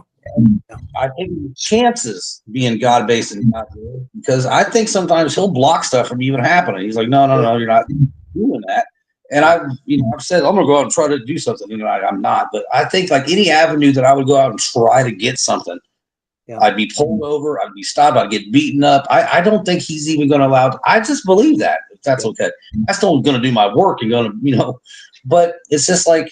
We have this like community, neighborhood watch thing now that's going on in Lincoln, where there's just a bunch of, I can't say they're all addicts, but there's people that are out late at night with bicycles and carts and they're stealing stuff from everywhere. People's got videos and cameras of it. And they're like, and we live in Illinois, which has a safety act, which just keeps putting criminals right back out on the streets. It's tough being in a blue state, and people are really trying to protect their neighborhood and their property. Yeah. So I'm like, okay, but people are on there and they're upset and they're, saying their comments and all that and kind of like gossiping and everything. But there's some that's really trying to do some stuff, writing letters to Congress and everything. But I'm like, look, at the end of this, the addicts that are causing all this, that you're trying to form this neighborhood watch group and this, Facebook group, they're still going to be addicts. And we might have one ROSC program or a meeting over here or something, but you think they're going to walk in there? This is a small town for one thing. And, they might be at the point where they're so addicted, they don't care if people are talking about them or recording them or anything, but they need the drug. They're not going to stop doing what they're doing just because there's a Facebook group and we're talking about some stuff. So the core of it is, my solution is God. Now, all people that are involved in it, they may not think that way. Because I first got in their group and posted some stuff, a video that one of the guys, the leaders of the group, put in there, and it got taken off by somebody else because they said they didn't want God forced down their throat. So right then and there, I looked at the devil. I'm like, I can't help with this. There ain't no way, because I don't know what else to offer. I'm trying to meet them where they're at, but I'm like, if we're talking about getting people off the streets to stop stealing stuff, it's gotta take Christ to them. If they want to do a recover here or somewhere like that, that's fine. But if they're not going to surrender, they're not going to have me clean this over time. Only just to get in there, like, I got a disease, feed me, clothe me for a few days, it's getting cold, and then I'm going to go back out within 5 minutes. Probably blow somebody up. So there's no way to solve this problem if we don't get God involved. And if you want to keep God out of it, then you're just gossiping and wasting everybody else's time and really stirring the pot up more. So it concerns me. I didn't mean to say all that, but I want to help. I want to help my community. I want to help but do stuff like that. And I got a really good important relationship going on with, Mark Doolin, who I did an interview with, for the group and everything. And I don't know what else to offer. Other than God, I don't know what else it is. Just leading by example, because I'm like, Mark, I was out there a year ago. I wasn't out stealing stuff and anything I could have been. I could have got there. Yeah. But these addicts ain't going to stop until they want to stop. So I don't know what else to really offer or where this is going to go, but I have hopes for it. So, any suggestions you got, I'd be open for. But yeah, I would say like I only know people, so I sort of act like a liaison, if you will, for the different groups that have programs that can meet people where they're at when they want help. And that's a big part of it. And if you have the ability to, let's say, for example, we had a bunch of facilities and they were all rehabilitation facilities and mental health facilities, and everything was working, and people were getting help, and they were, getting recovery and all that kind of stuff, right? You would be able to say whatever you wanted to say in your facility concerning God, right? Because these are your facilities and you're helping these people with what they've decided they see as a problem. and they desire for that problem to stop. So a lot of that is, I mean, we understand God's at work, but they don't understand that, right? Yeah. And insofar as they're accepting Christ, they don't have the ability to do that. Right. They cannot do that. So the surrendering comes by way of Christ. When Christ said, "No man can come to me whom the Father," this is John 6:44. No man can come to me whom the Father sent, unless the Father draws him to me. That word "draw" is used twice in the New Testament. It's the same kind of drawing when you pull a big net full of fish over the side of a boat. Okay. Right? And then you sift out the ones that are keepers and the ones that aren't keepers. That's what Jesus is saying. So those people, when they come to this place where it's rock bottom and they know that they just want this to stop, that doesn't necessarily mean that they're associating any kind of gratefulness to the grace of God. It simply means that God has brought them to a place where they see they have a problem and they want it to stop. And that's where if we have these resources, we're going to these different meetings that a lot of those, I've just been to seminars, huge seminars where there's just different people networking because they've got sober living houses, transitional living, they've got, all these things. And all I do is make those connections. And insofar as the Oklahoma Recovery Resource Network is concerned, there are some big players. I'm not a player. All I'm doing is I'm just like a freelance liaison. I'm just like, yo, I can check this out. I can hook you up with somebody that can help with that. Or somebody last week, 2 people called me. I've never met these people before in my life. And I end up kind of helping them get into the resource network because one of the guys, they only help facilitate card carrying Indians in the state of Oklahoma. They have programs for Native Americans, but you have to be a card holder because it's a 501c3 that only helps card carry. But they didn't want to leave anybody behind. So if they ran into somebody that wasn't a card carrier, they felt bad. Like, well, what do we do? I'm so glad you asked that question. We're going to have a sit down and I'm going to introduce you to some people that you can send those non-card carrying Indians. You can send them over their way, right? And so essentially I'm just trying to bridge that gap, right? That's all I'm doing. And the networks, I mean, there's more than one network that I'm a part of. But I've helped bring people from each one of those networks into the Oklahoma Recovery Resource Network, and just being involved that way, I believe in your states. Finding out who these people are that have the sober living, find out who the people are that have the transitional living, find out who the people are that help whenever it comes to, you got people that have violent crimes and they get out of prison and they have to be in a certain area, or you have people that have sex crimes, they get out of prison and they have to be in a certain area because there's the red areas and the green areas and things like that. Find out who those people are that run even the mental health facilities. Find out who they are. And once you make that connection, then if there is somebody that's not aware that God brought them to a place where they're so sick of being sick that right now this has to stop, God. I've got a problem. I can see it. I want it to stop. When you find that person, you will have access to a network that won't leave any man left behind. Options. Yes. That's very possible for me to do. I mean, I have a good report. Like, there's rehab centers outside of the small town. Like Springfield is where I went, about 30 miles away from here, And it was a good facility ran by, imperfect people, but they really did a good job. Plus, I wanted it. So that helps too when you go in there wanting it. But, I mean, I got to bed within like 4 hours that morning I called. And I always heard people say, oh, it don't happen that fast. It's going to be like a week waiting list, maybe a month. But I was like, whatever, I'll still call. And so I was just like, cool to get in there. I was drawn, right? And we got an Oxford House here in Lincoln, which just opened up like that July before I went last year. Before I went in, we had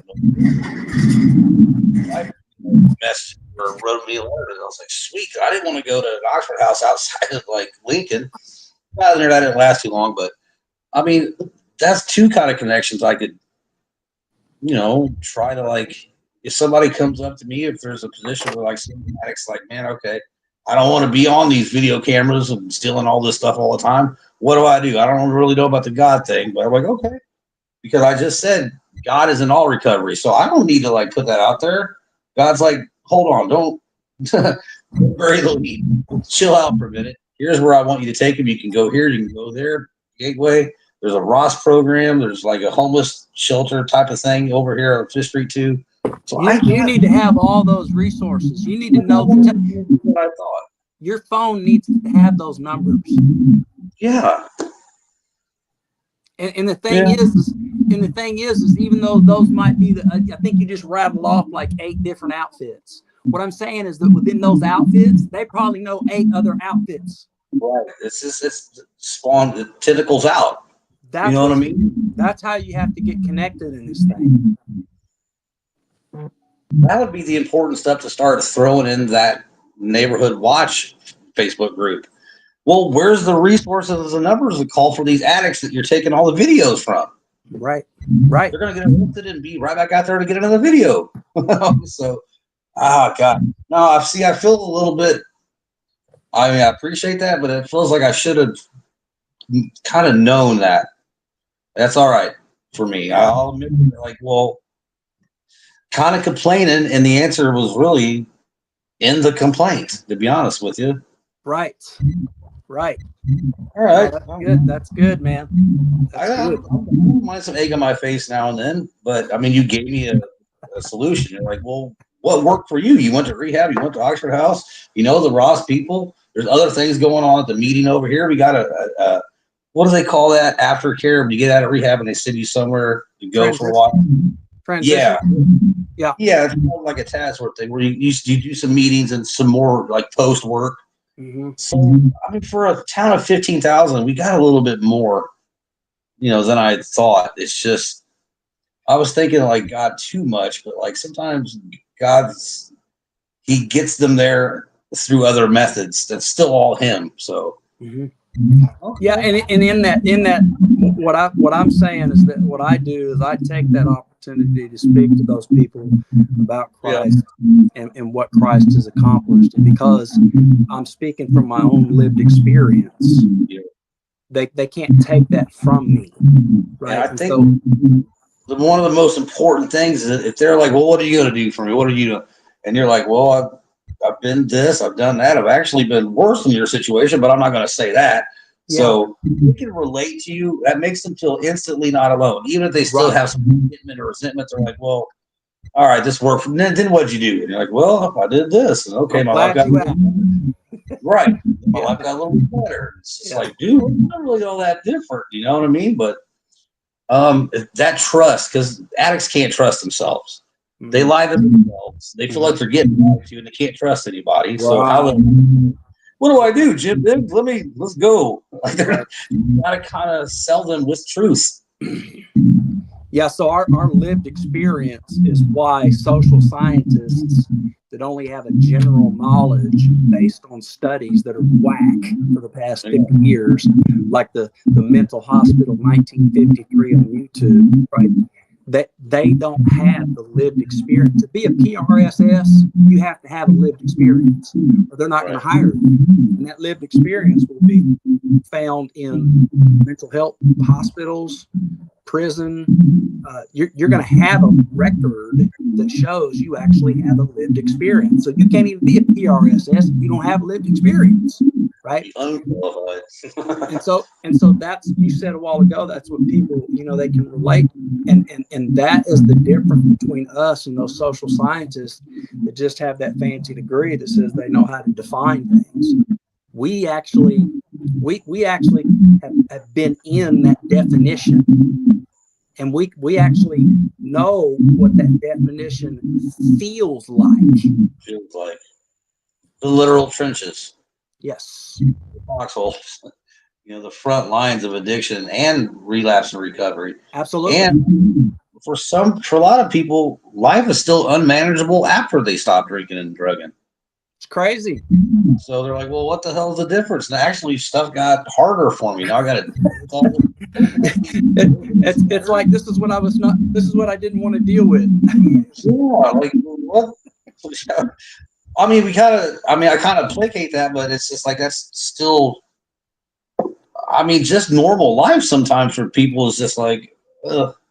And that all kind of goes back to what did they get shown when they were a kid growing up? Like, if people literally didn't get life skills, you ain't going to be able to deal with life. Period. Let's start there sometimes. Yes.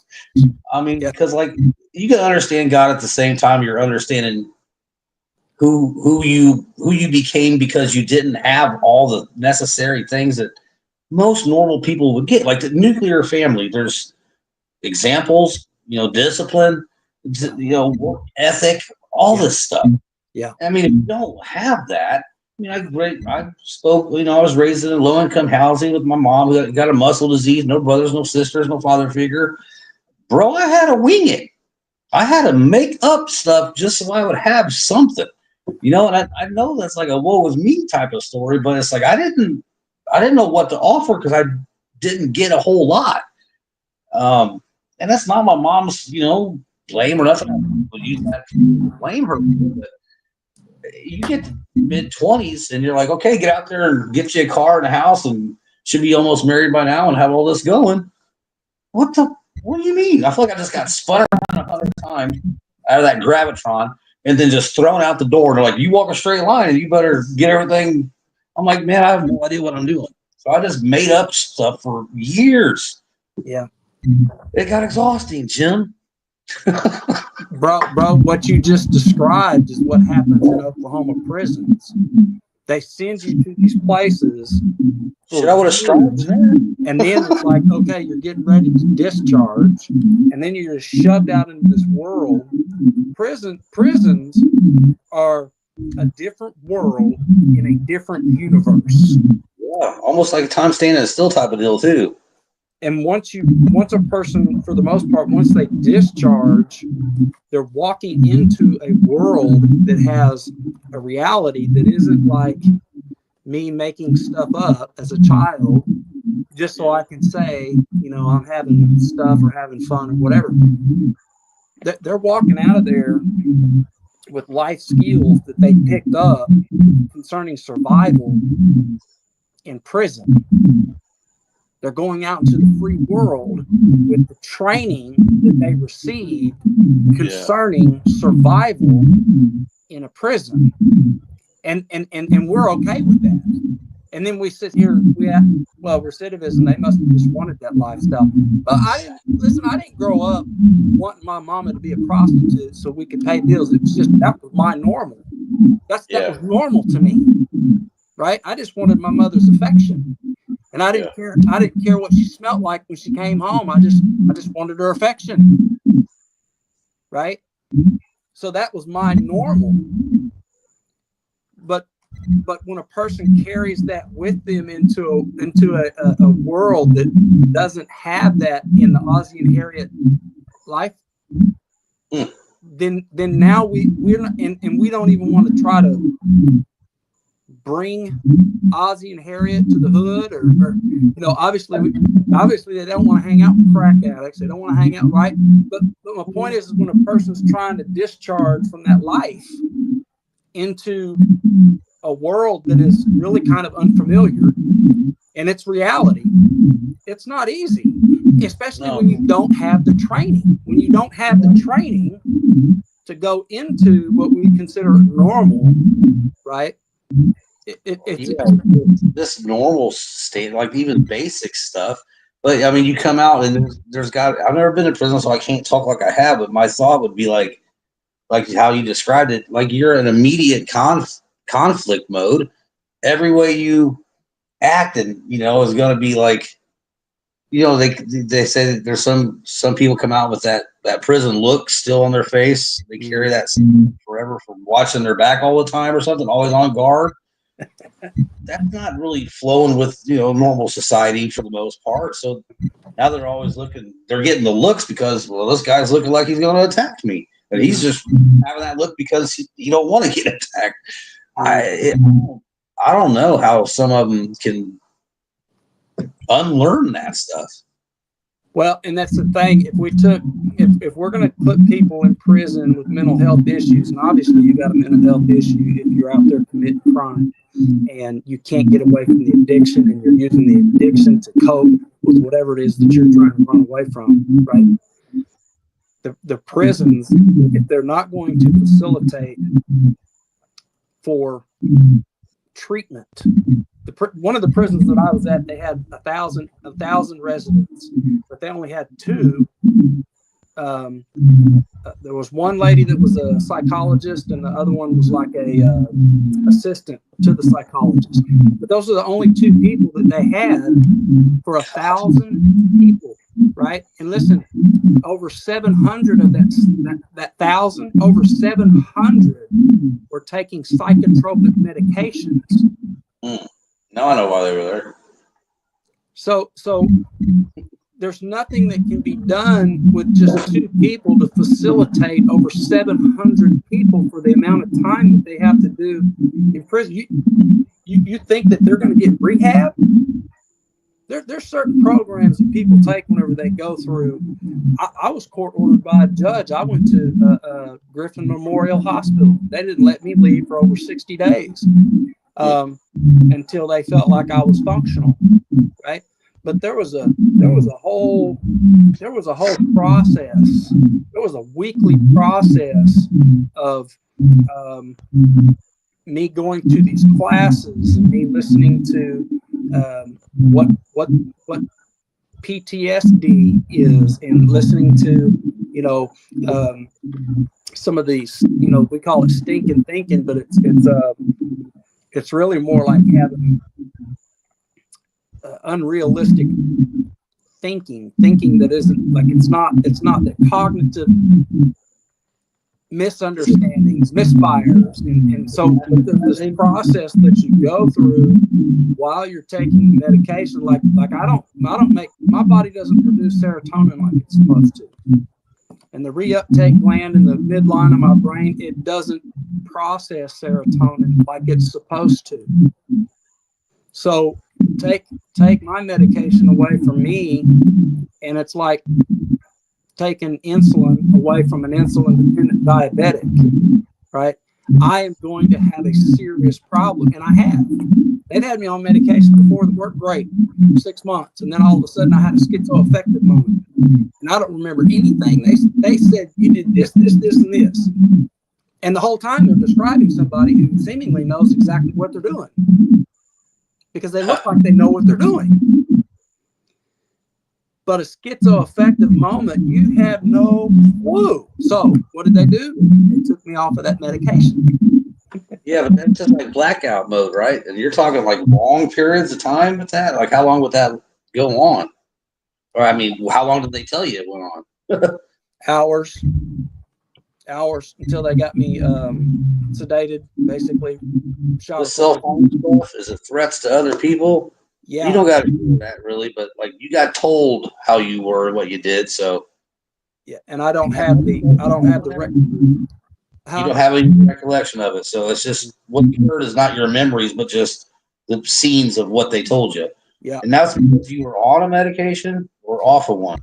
Yeah, so the medication that I was on was working great for about 6 months, and then I had a schizoaffective moment, and it was because of the medication. They determined that it was because of the medication, which is why they changed my medication.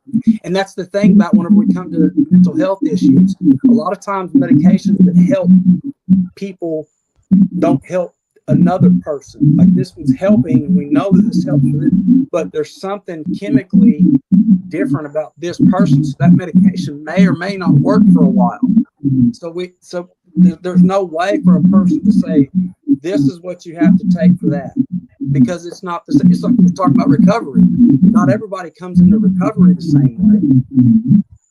So there's no difference. There's no difference whenever it comes to dealing with mental health. If I know I have a mental health problem, I have to ride this thing out until I can figure out what actually does help at some capacity. And I have to maintain that until it just stops working. And you know how I'm going to know when it stops working? Somebody's going to tell me. They're going to tell me.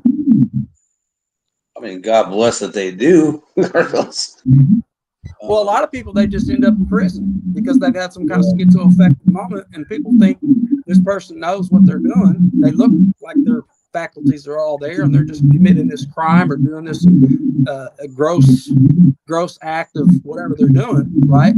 And so then they just send them off to the penitentiary for a crime that they committed, that they were in a schizoaffective state when they committed it, because the medication, they were just going through the process, trying to figure out what's actually going to help. That's the thing when it comes to recovery. It's not any different. Everybody's journey has similarities, but they're different.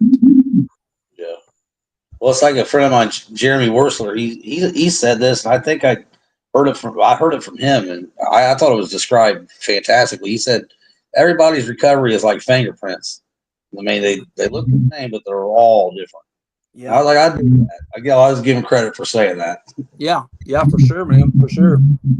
Jim, where do we end this? I told Deb, I was like, this will probably go on for at least 2 hours, but man, we might have to do like weekly segments or something and just come on. I mean, I do what I do. I talk about what I talk about. You know, God leads that show. But as far as like having that much scriptural knowledge, the recovery aspects to it all, I mean, I'm not there with all that. But at the same time, I feel like I better hurry up and know all this like Jim does, or recover like he does, or anything. God's got me on the road, the path he wants me on. Do I need to pick up my Bible more? Yeah, clearly. He shouldn't have to tell me that. And that's just something I got to start doing more often. I got to find time to do that.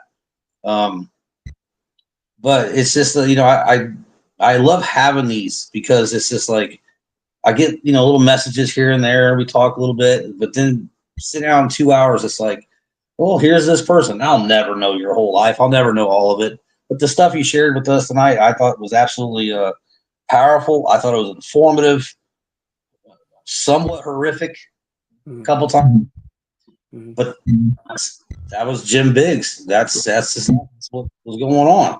Now you're here doing this, and you just have a passion for Christ, and you have a desire to help other people get there too, in their own way, in their own time.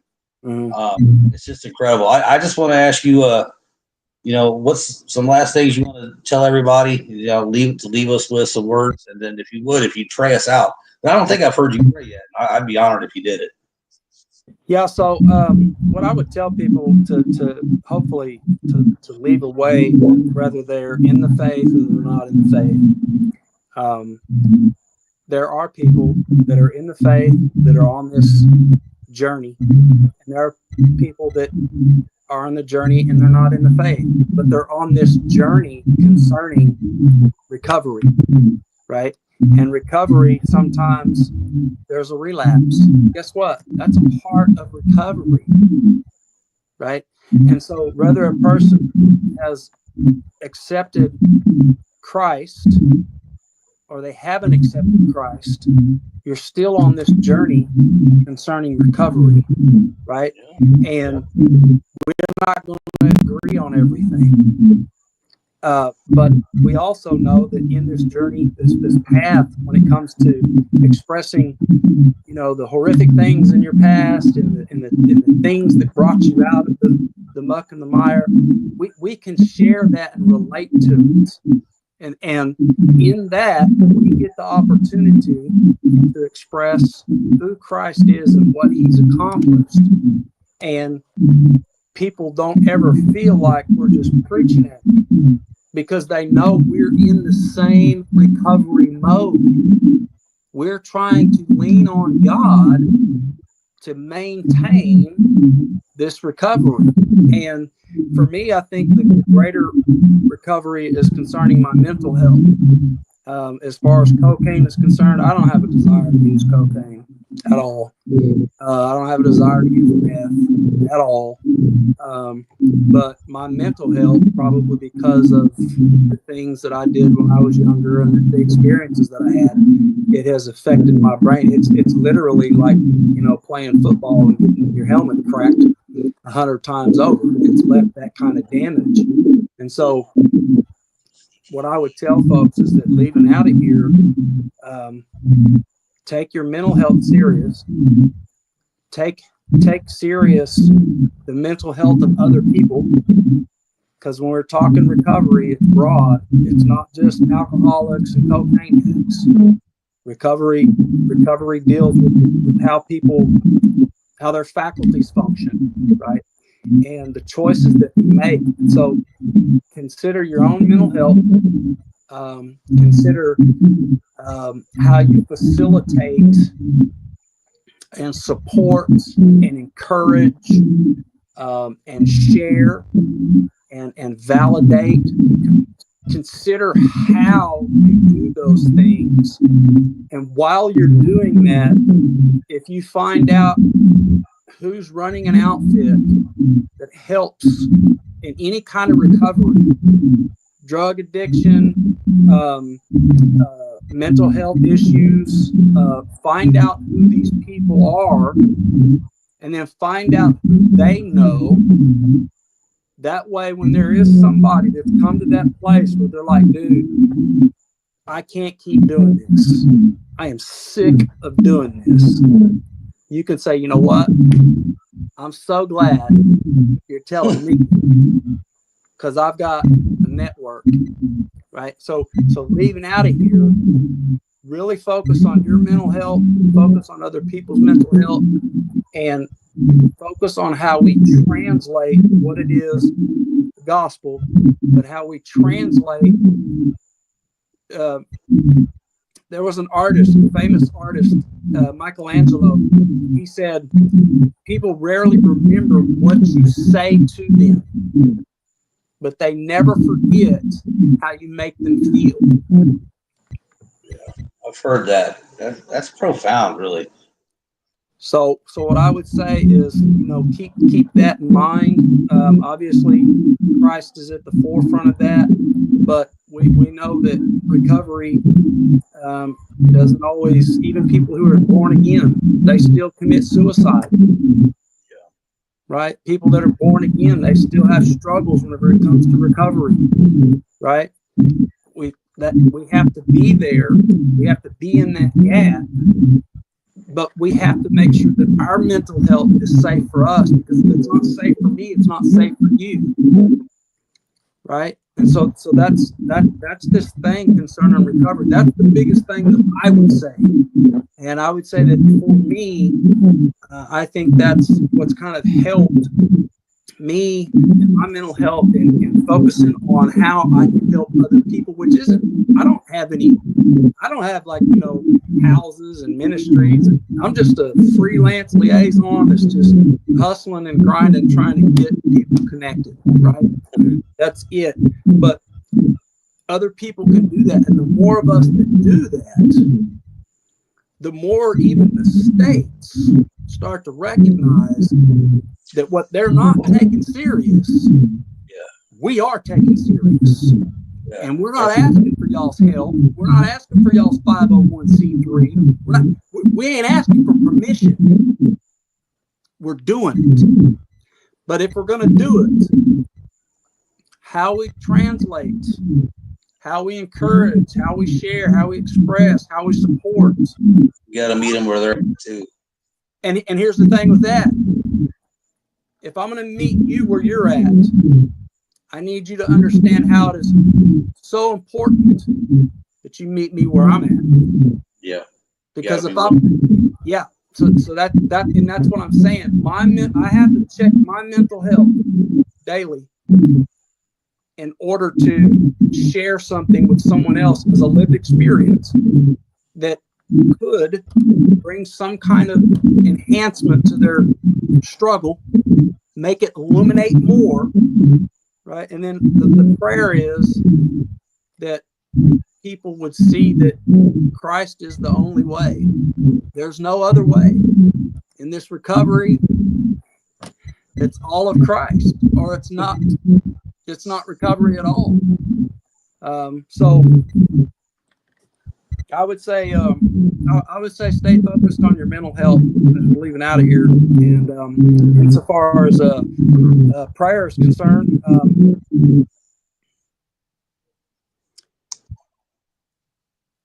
we'll just talk to Jesus.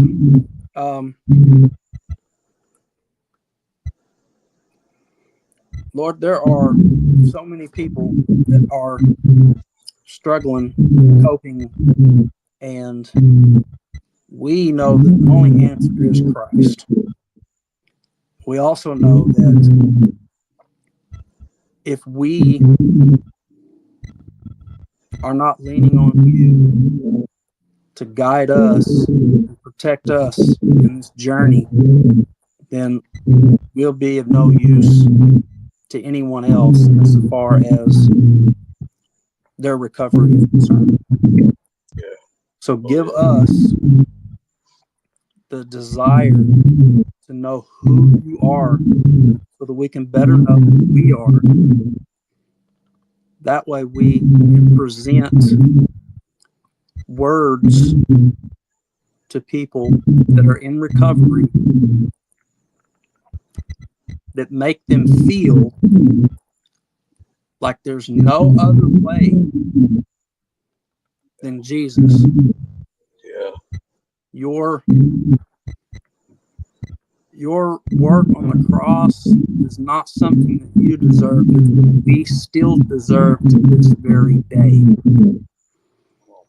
And though your grace has spread blood, saturated our souls with pure blood, we still have flesh issues. I beg that you would keep us in check. Beg that you enlighten us through Scripture alone, with such conviction that our conscience will not leave it alone until we've dealt with it. And give us the capacity to bring your message to people who are struggling and may or may not want your help, but help us to help them. And I pray all these things in Jesus' name. Amen.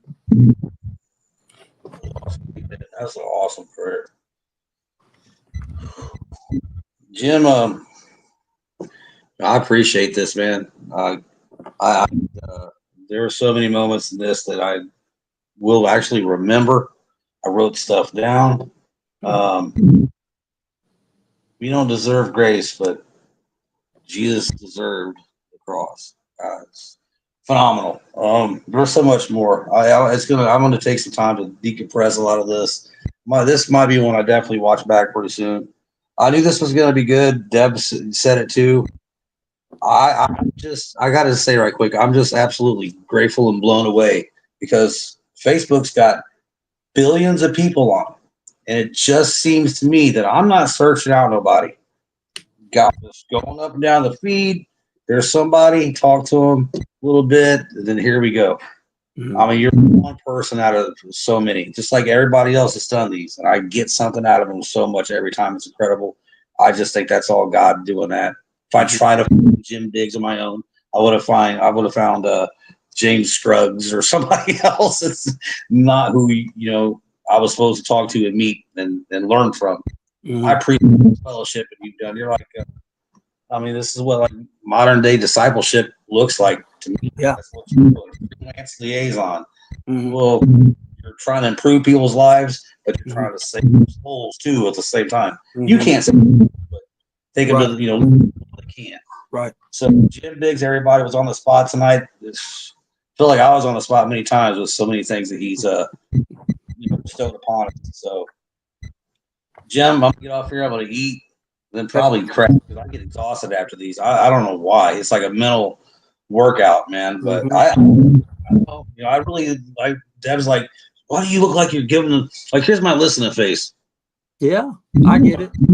That's just how I listen. Mhm. You know what I'm doing it like all extra. Sometimes I try to lean back, but it feels like not the right thing to do. Anyway, I appreciate you so much, man. I'm looking forward to these meetings coming up. I'm all over them. Friday coming up on the 6th. You're going to be doing yours. And I mean, just add that to your arsenal. You Yeah, know, man. everything God's glory. For So, sure. Jim Biggs, everybody. I appreciate Jim, man. I love you, brother. And I'll talk to you soon. All right, man.